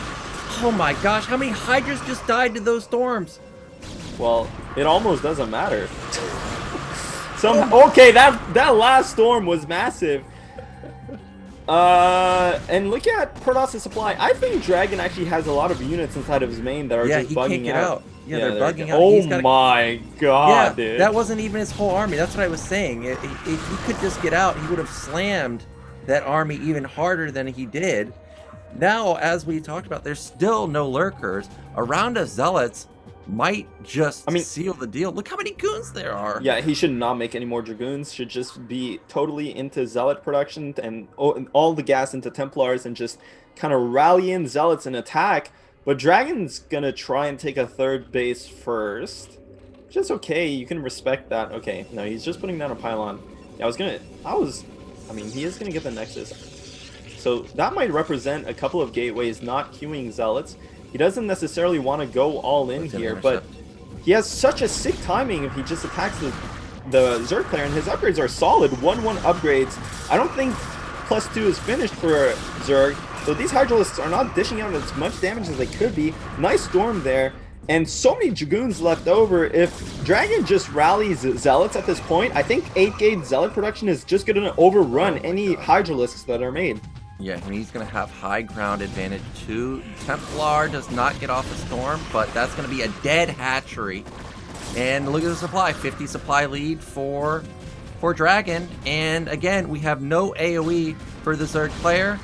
That's probably going to be a big Storm on that group right there. We're waiting for it. Oh, I guess he's not going to Storm, but he just simply has way too much. And I think at this point, Protoss has hit critical mass at 63 supply to 120, with third Nexus coming up behind it. Yeah, I mean, this is not you can ideal. pick off that evolution chamber too, which might have +2 weapon going. Oh wow, 2-1 already done for Zerg. So Zerg has a big power spike, but they just don't have any units. Yeah, and I mean, okay, this is only Dragoons though. There's no Storm for DragOn. More units are lagging behind. DragOn does not have all of his units together. This is a recipe for kind of just throwing away your advantage. These Hydralisks are getting some really good trades with the upgrade advantage that you were talking about as well, Nick. And so, but finally, DragOn does join a couple of his units together. Again, the Dragoons kind of not supported by the Zealots quite yet. Storm is available though, so now it's going to be really hard for Avi-Love to hold on. Goons are ranging that forward evolution chamber as well as the hatchery, so those are going to go down. Losing the hatchery is really going to hurt Avi-Love's production. He's going to be down to 5 hatcheries, whereas Protoss is up still on the 8-gate plus 3rd base, 4th base coming up. So really, DragOn is in the driver's seat, man. Yeah, +2 hasn't kicked in for DragOn just yet, but he still has a 40 supply lead. You can see he's got a lot of units just sitting outside of Avi-Love's base. Also has a lot of units at his own natural, so even a backstab wouldn't do much. That is finally a whiff on the Storm, but that one isn't. Hits a lot of the Hydras, and this is just a little bit too much Protoss. Maybe Avi-Love will hold on for now, but the Storms have landed. Yeah. Every single time he's casted them. It's crazy how much damage they've done, and it's just too much Protoss at this point. I mean, these have been good trades for Zerg, but ultimately, Zerg just does not have the economy to continuously fight. You know, Protoss doesn't matter if he takes inefficient trades, because just the production is outpacing Zerg so incredibly, and GG well played coming out from Avi-Love. DragOn is going to advance here to the final chance or last chance match against Dandy, and Avi-Love is out of the tournament.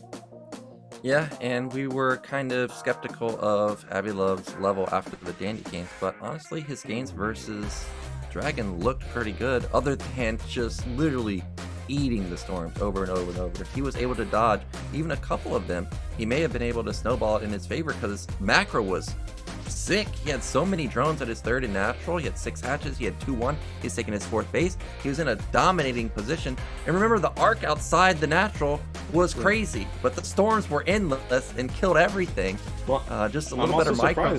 He didn't have lurkers. Like, yeah, we were all waiting for the lurkers. I was even checking chat. Chat was talking about how I was just going to set up a lurker contain, and it just never came to fruition. Even DragOn was expecting that, because they rushed the Robo about a minute faster than you usually do. Yeah, and he got the shuttle out right away. Just unfortunate there for Avi-Love, because I feel like he had all the tools there in that game to take it. But DragOn is, I mean, that's one thing you have to say about DragOn.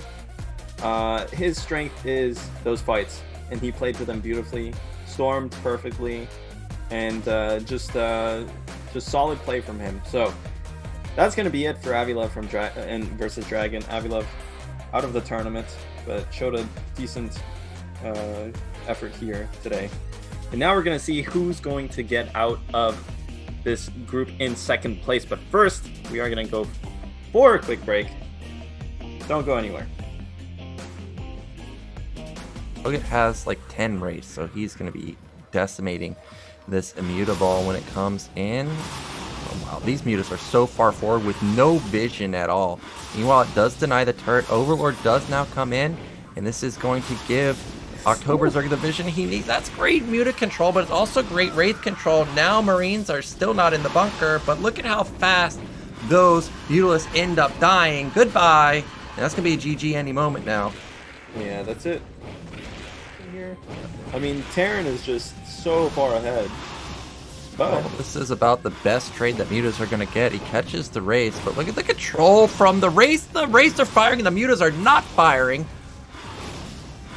yeah, well, looks like, I mean, even with that control. Serious? I think he's going to kill all these mutas. Oh my His God. noodles are so off. Oh, but he is gonna. He's got Evo chambers, got nice saturation everywhere. All of this off of the first. He didn't really overmake Mutalisks, didn't overmake Lurkers, but this Contain wasn't actually in position, and he's gonna lose all the Lurkers, and all of a sudden. Oh, I mean, he does trade those Lurkers for the double vessel, so that's worth it in the end. 100% it's worth for Sziky. But honestly, I feel like this game, it should have just ended with this Contain. Yeah, Looking at the supplies, it's not looking good for him. well, he's busting out right now. Still 1-1 for the Zerg. Meanwhile, Terran, I think, is at 2-1. +3 Carapace is kicked in for the Ultras. Ling and Ultras are clearing up this tiny bio ball. Remember, despite double expanding, you have to. That means that you're lacking units in that critical phase, obviously. Oh, he's going for a drop at bottom middle, but it looks like there's only one Marine left over, so that's not a big threat. Meanwhile, Darkswarm gets on top of the bunkers. Yeah, I mean, that's it. The thing is, Terran lost their ball, lost the Vessel Cloud. These drops aren't really doing anything. Sziky just completely handling Ultra this game, and honestly, I just think it comes down to Ultra's build choice. Powerbomb, just not the best map to go 2 racks on, and GG, Sziky is going to advance in first place.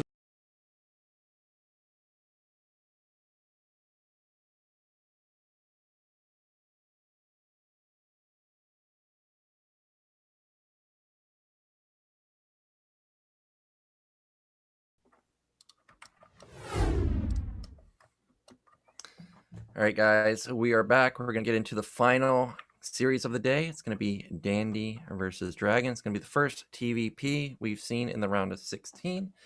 Dandy, I think, got a bit lucky with his Terran versus Zerg versus Avi-Love, and then he got picked apart versus Sziky. So we'll see if he's got a more solid game plan, because versus Sziky, seemed like he wasn't too sure what he wanted to do other than pull the boys and go with Marine aggression.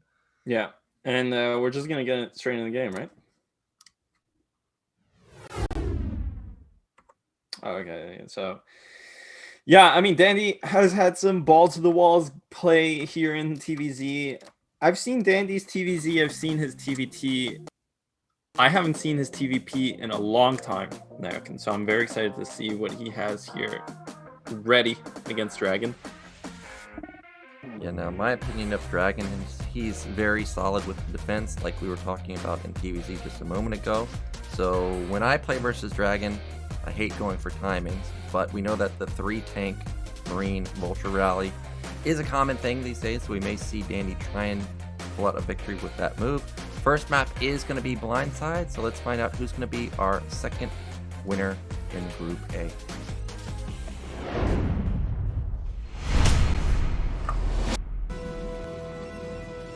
We are already into the game, and there's no shenanigans going down for either side.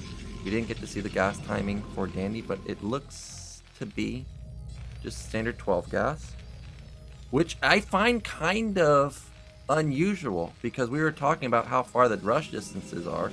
I thought for sure that this would be a good gasless map, because remember was it BSL10 where Dandy went gasless every game?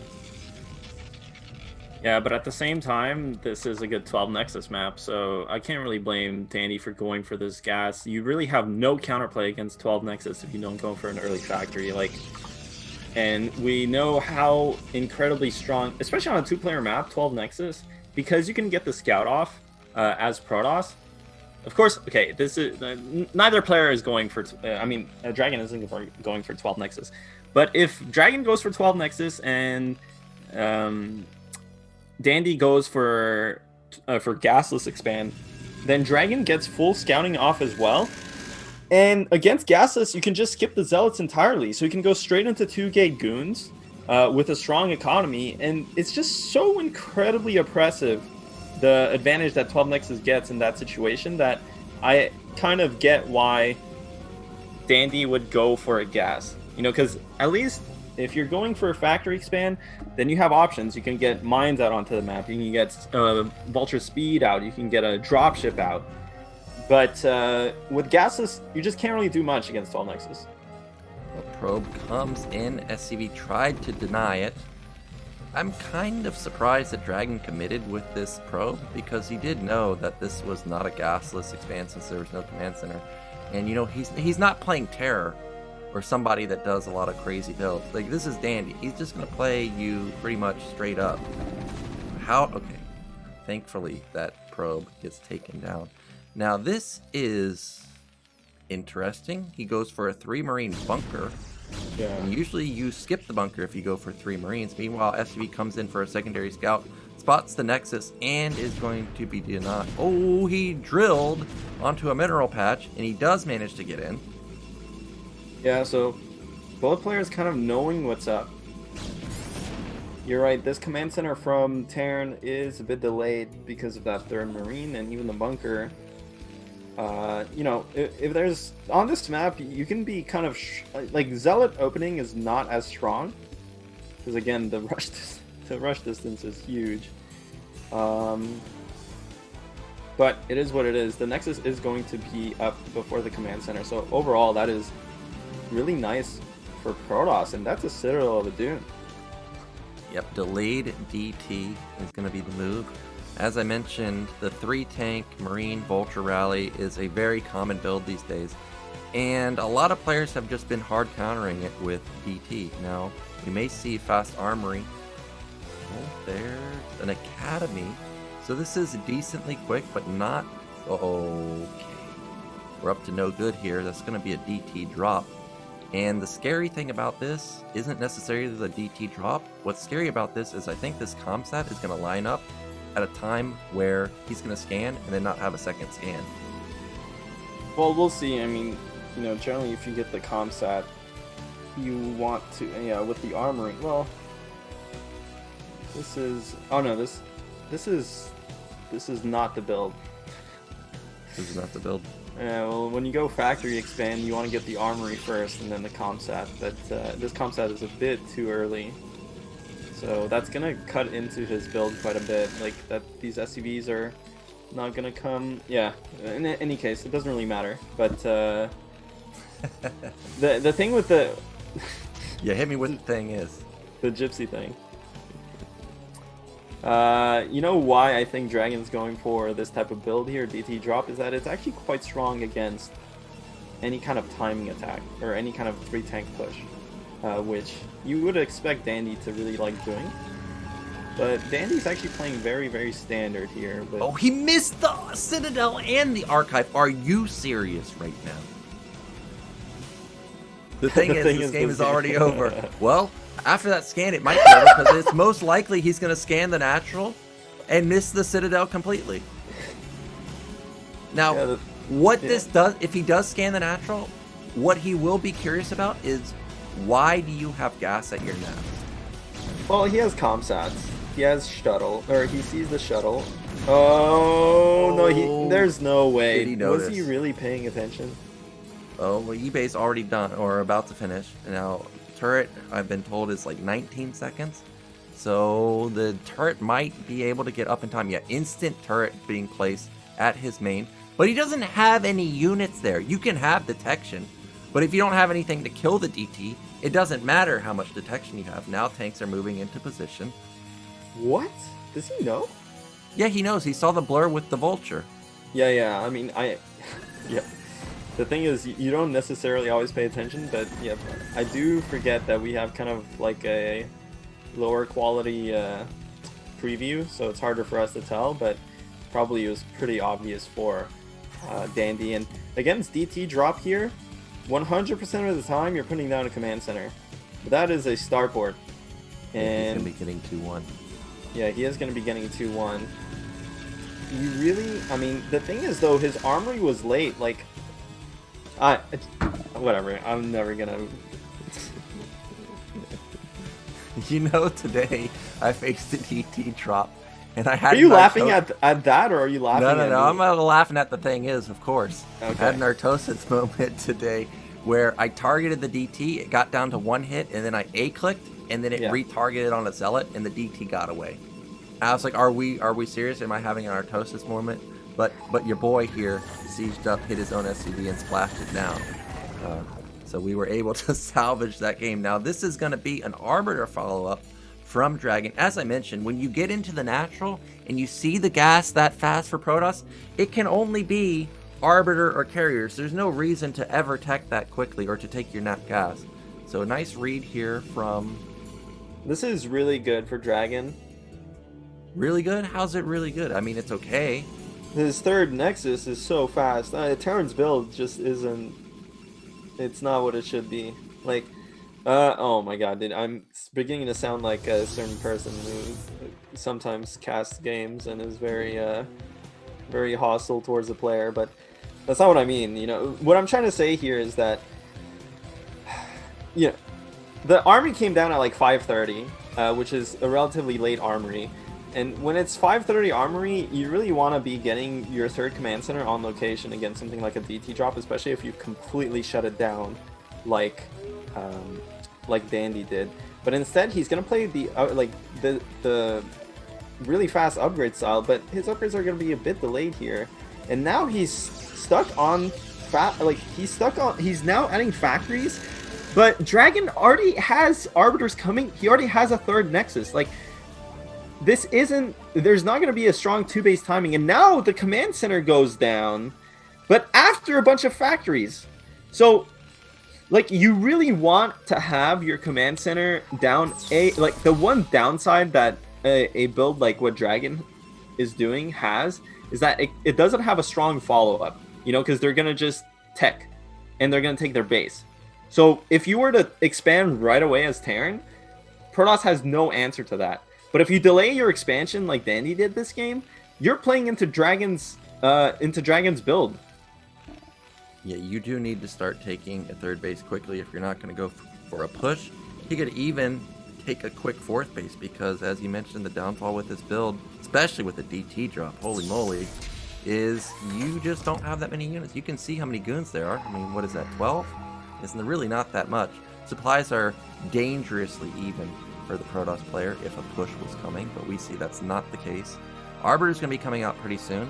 Now, based on how the game is going, it means Dragon should have like 3 Arbiters by the time Dandy thinks about attacking. That means we have potentially quadruple stasis available. So when that happens, Dandy's going to have to be very careful when he moves out. You can see he's ramping up his production now. He's going up to 6 factory. He's had his double armory spinning for quite a while. So +2 weapons should be kicking in maybe within the next minute or so. Dropship. Well, we'll see if this will be successful. I wasn't expecting to see that. Yeah, well, oh my god, I almost did it. Dropships this late cannot, like, they tend to not be so effective because at this kind of timing, Protoss usually has a cannon in each of their mineral lines. Like, there's no reason not to get a cannon after a certain point as Protoss, because, you know, Protoss has their tech, has their 4 bases, has their production more or less.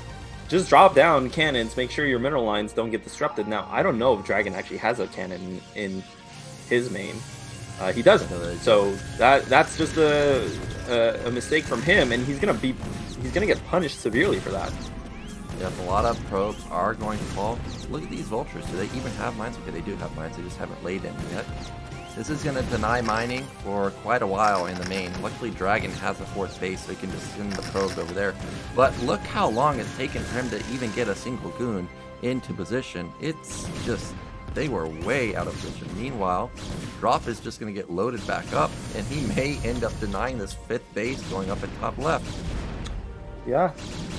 I mean, he does see it, but not paying attention to that just yet. And that drop from Dandy did so much damage. I mean, you can see that Protoss has had their supply reduced to basically the same supply as Terran, which is not something that you want to see. And overall, it's looking like Protoss is just having a hard time gaining money. You know, there's it's just not really going up. The supply is not really going up. There's not going to be a bank. Terran has really solid macro behind this. It is only 2 add-ons for Dandy for now, but of course he has to get, you know, vessels. I think just now starting his vessel, just now starting his EMP. No recall. DragOn is playing so incredibly passive. You know, generally when you go for an Arbiter, like this type of fast Arbiter build, you have 2 options. One is recall ASAP or stasis ASAP. And he's not doing either. He's kind of just waiting for Terran to get all their tools. Well, he knows that Terran has fast 2-1, so he doesn't want to necessarily push into a Terran that's just already sieged up. Meanwhile, EMP should be done pretty soon. I didn't notice if +3 started for Dandy. I noticed that the armories weren't spinning about a minute ago, and they're still not spinning. So this timing is going to be a 14-minute 2-1 timing with a single EMP. This is not the strongest timing, but there's only 1 Arbiter. Is that for real? No, he has 2 Arbiters. I feel like this map, it should be pretty straightforward for Terran to get a solid engagement in the late game. Just going through the middle of the map, you do have vessels, you do have a lot of scans to work with. There's a lot of, like, this middle of the map does no favors for Protoss. It just kind of segments their units, but he's kind of just chilling here. He's not using his whole army. There's another Arbor. Okay, now he found it with that box at his natural. And for now, Terran is just going to sit here. Dandy took a long time to get his 3rd gas. That's why he's so gas starved for now. Now he's starting +3. He needs to start thinking about taking a 4th base and getting, you know, Artosis levels of expansion rate right now. Like, this is way too slow. He may just get simply outmined because Protoss is on 5 bases with 3 Arbiters. A lot of mines in the main. This is exactly what you should do, but this EMP needs to be perfect. Yeah, he has to land an EMP. This, you know how many stasis are available? Like 4, at least. Could be 5. Here comes the attack, but no stasis. This attack from DragOn's very kind of all over the place. So where's the stasis? 1 stasis, not the best. EMP goes down on 2 Arbiters. That last Arbiter has 200 energy though, but all the Protoss units are dead before he can even get a stasis off. That was a complete disaster. So absolutely disastrous engagement. Max supply down to 180. Meanwhile, max supply down to 140 for Protoss. Shoots up pretty quickly back up to 160. But this is the death march. I don't even know if he killed a single tank in that engagement. Now, for sure, Dandy can start thinking about taking a 4th base, even 5th base. DT at bottom right has been denying those bases from going down. Meanwhile, DragOn's taking a 6th base. He's got a lot of gateways, but what are his upgrades, I wonder? I'm just surprised Dandy's not just A-moving right now. Like, just go and kill the Protoss. Like, you EMP'd 1 Arbiter. I mean, 1 stasis was whiffed. Like, he should have just went straight for Protoss's high ground, and now he is going to do that. This mineral-only base is going to be jeopardized. All those Arbiters are clumped up. Only 1 EMP is going to get all of them. The stasis goes off, but it's mostly creating a wall for Terran, and it's really only Vultures that got trapped in that. I don't see DragOn stopping this push. I mean, looking at it, that's still a lot of tanks. But this pattern, Dandy's attack path is not the most ideal. I think if he went from bottom side first, it would have been better. But he is going to get kind of control of this high ground here. And DragOn is going to be forced into taking this fight, but that's... The tanks aren't sieging up! This is such a huge throw! He's going to lose all his units! They siege up right now, but it's a bit too late, and Zealots are on top of everything, and that was just an absolutely massive throw there from Danny. I mean, he's still getting some sick trades off because Terran is absolutely incredible as a race, but that was so many tanks lost. Yeah, that was completely unnecessary to lose that many tanks. Still, Dandy, well, I mean, he's reinforcing. You can see he has a supply lead, but seeing 30 vultures show up, that doesn't give you great hope. Well, if DragOn can get up to critical mass again, but it doesn't seem like he's going. He comes out, and Dandy, he's gonna take game one. But really, DragOn had everything going for him. He had triple arbiter, 2 of them had max energy, he had 6 bases, he had like 15 gates in his base. The only thing that was really lacking was forge upgrades were only at +2 at the end, and Terran was at 3-2. But other than that, he had everything he needed. The engagement was real bad though, but Dandy was in trouble because he still didn't have a 4th base at the end. Yeah. Yeah. I mean, you got to take a 4th base. What I'm saying is if the engagement doesn't go so poorly, no, I agree. Protoss will just run you over because you don't have any money. Yeah, I totally agree with you. I think he should have taken that mineral only, and he should have... it doesn't matter. It doesn't matter. I mean, he won the game anyway. And yeah, if you're DragOn, you're feeling a bit bad about that because honestly, that was just... he had all the tools there. He had 3 arbiters with stasis. All of them had stasis. Like, if he just takes his time, stasis is the vessel, and then stasis is the rest of the army with the remaining arbiters, that should be a total stop for Protoss. But unfortunately, it didn't go that well, and he attacked before he really needed to. Like, Terran wasn't really doing anything. They were kind of just chilling there. He wasn't taking his mineral only. He wasn't pushing the Protoss base. For some reason, DragOn was like, okay, I need to go now, even though I have 6 bases behind this, and Terran has 3. Kind of a missed opportunity.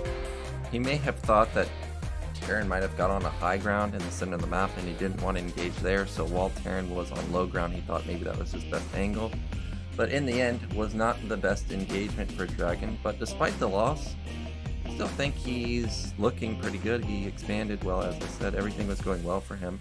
I didn't really mind Dandy's build order, other than 3rd base was a bit slow for what he saw.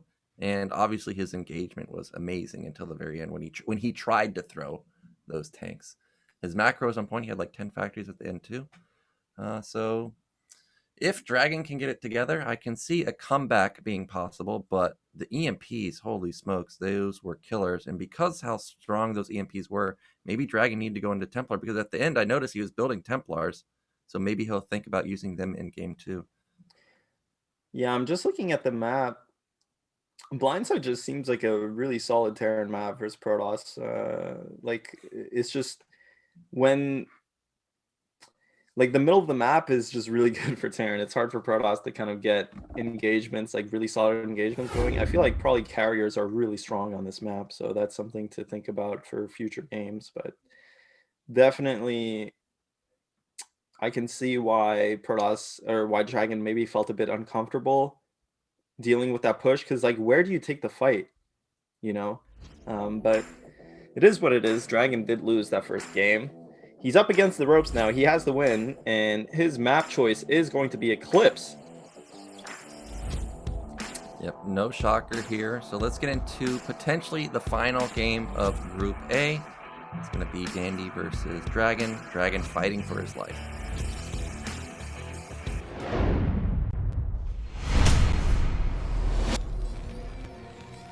So in the bottom left, we have our brown Terran. It is Dandy. And in the top right, we have the honorable yellow Protoss player. No shenanigans. It is DragOn. So unlike BSL11 or 10, I can't remember exactly which one it was. Again, is this going to be low ground barracks? I thought we were not going to have a gasless expand.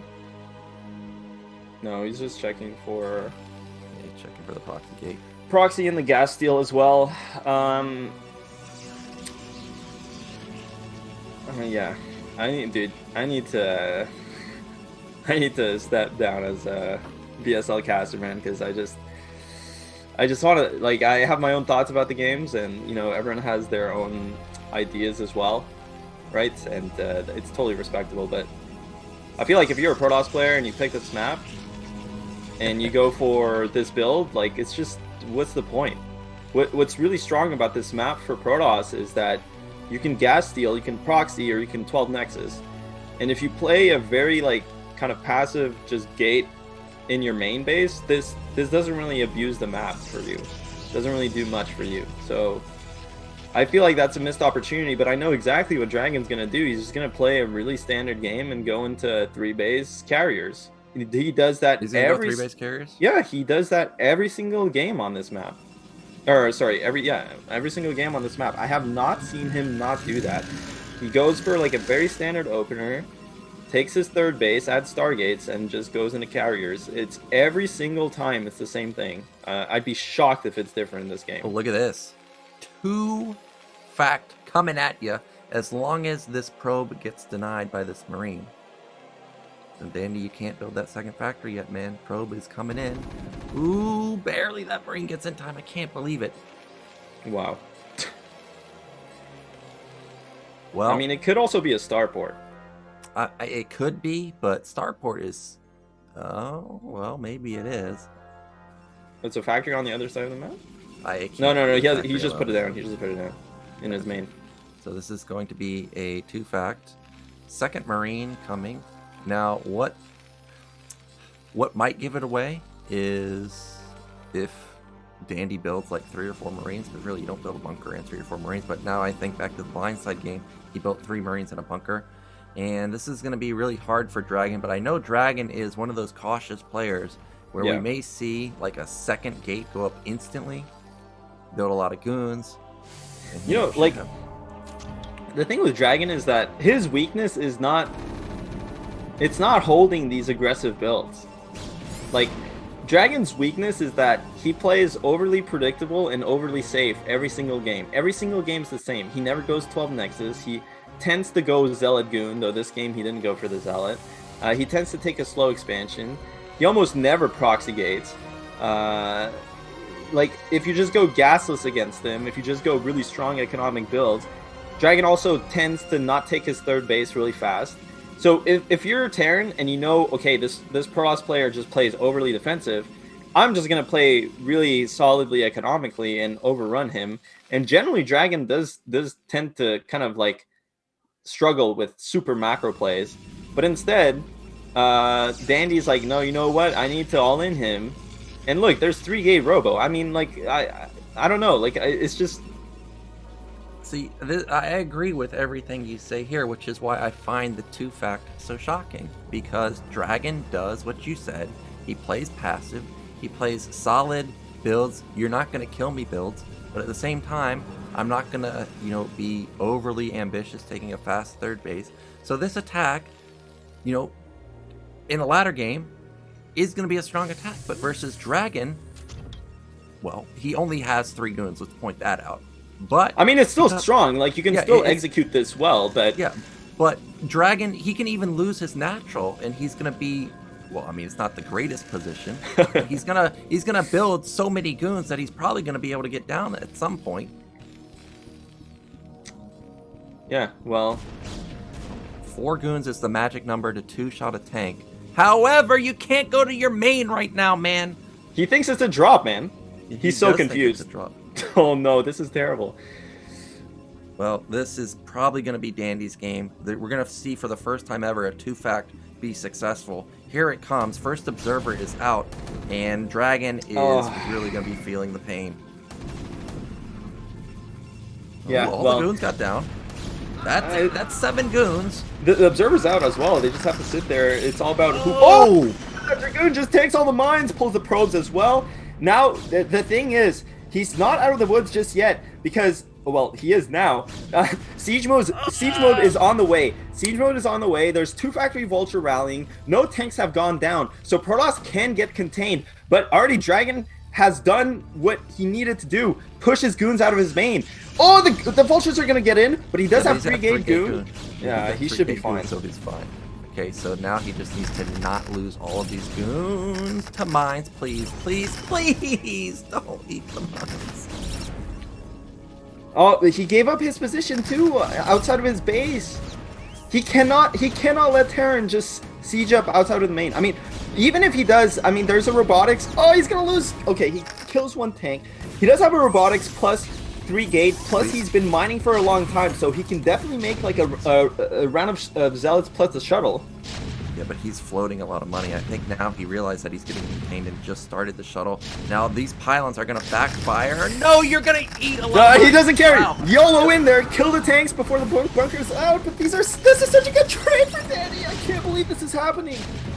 Okay, but there's not a lot of DPS other than this one tank. God, Are you serious? dude. That mine connects and just barely one tank survives. And vultures are going to be in the natural and dragons floating 1,000 minerals. So an attack that looked like it was going to be denied, all of a sudden, Dandy still has a fighting chance. If you look at the other side of the map, there's still no command center for Dandy. He could easily have a command center going up and transition out of this. Oh, he just GG's out. That is heartbreaking for Dragon because all of his goons were, well, half of his goons were in his main. He has a 2-fact right in his face, and he still manages to hold it. And then the secondary attack gets him simply because 2 vultures run into his face. Speechless. I can't believe that those vultures got in. Like, the goons popped out, and they were just 1 second too late from being on hold position on that ramp. I mean, it's not just that. Like, he didn't need to pull all his goons back. You need to have your goons outside. Yeah, of you your need main. them out in the front and not get contained, especially. He when you had have a it. Like, pylon he wall. had them though. Yeah, That's he the worst did. part. He did. Also, the pylon wall didn't help because then he comes through a choke. I mean, the pylon wall is great for the vultures, but at the end, you could see how that backfired instantly because those tanks and mine hits were huge. And Dandy does manage to make it through Dragon. However, I have to say, other than the blindside game, I'm a little worried for Dandy because you're not going to be able to 8 racks and SCV pull people that make it to the round of 8. You're not going to be able to 2-fact the remaining Protoss players. So Dandy really needs to come up with some other plan other than just I'm going to be aggro all the time. Otherwise, I think he's going to make a quick exit in the round of 8. But he does manage to get through this group, but just barely. Despite the score being 2-0. Easily this game could have gone for Dragon. And the blindside game easily could have gone for Dragon if he had a better engagement. Yeah, I totally agree with you. I'm just a bit at a loss for words here. Yeah. Really unfortunate for Dragon. I honestly think Dragon has been playing really solidly in general. I feel like he definitely could win versus Dandy, but I don't know, man. It just was not his day, and Dandy. I wasn't not the biggest fan of his play in this group, but it does get him through. That's the bottom line, you know, especially in tournament game, in a tournament setting. It does get him through, and he is in the round of 8. Yep, all that matters is if you get that W, and he got it. I'm rewatching the fight on stream right now, and the mines were just ridiculous. And remember, even though vultures are really bad versus goons, they do full damage to shields. So, you know, goons take a couple initial hits, then get comboed with a mine, and oh, boom, goons are just falling left and right, and that's exactly what happened. But that is going to be the end of Group A today. Sziky made it out in first place. His play was pretty darn solid. Dandy makes it out in second place. And tomorrow, we're going to have Group B with Mr. Bombastic himself, the Big Jip. He's going to be playing in that, and it's going to be a stellar lineup because it's going to be Oyaji, who's destined to make the finals, by the way, True Touch, Koget, and of course, Gypsy himself. Yeah, that's going to be a sick group. I would ask your thoughts, but I think almost everybody agrees that Group B is the death group. Like, that's a crazy hard group to get through. It's gonna be a sick group though. It's gonna be a sick group, so definitely everyone should tune into that one. We'll see who makes it out. We'll probably, we'll see. Look at that. Yeah, as stated, we know Oya's making it out because he's got finals written all over his face. He's got he that's the only thing left for him is to get second and first place. We'll see if True Touch can make a return, see if Koget can make a return going deep in the BSL, or if we got Gypsy going very, very far. You know, a lot of NA players get stuck in round of 16 or round of 8. We'll see if you can make it to round of 8. Now, of course, we want to thank our sponsors and supporters. Esports Fund, main sponsor of BSL. Thank you so much. But also the viewers, thank you so much for supporting the BSL. You can be a Patreon supporter.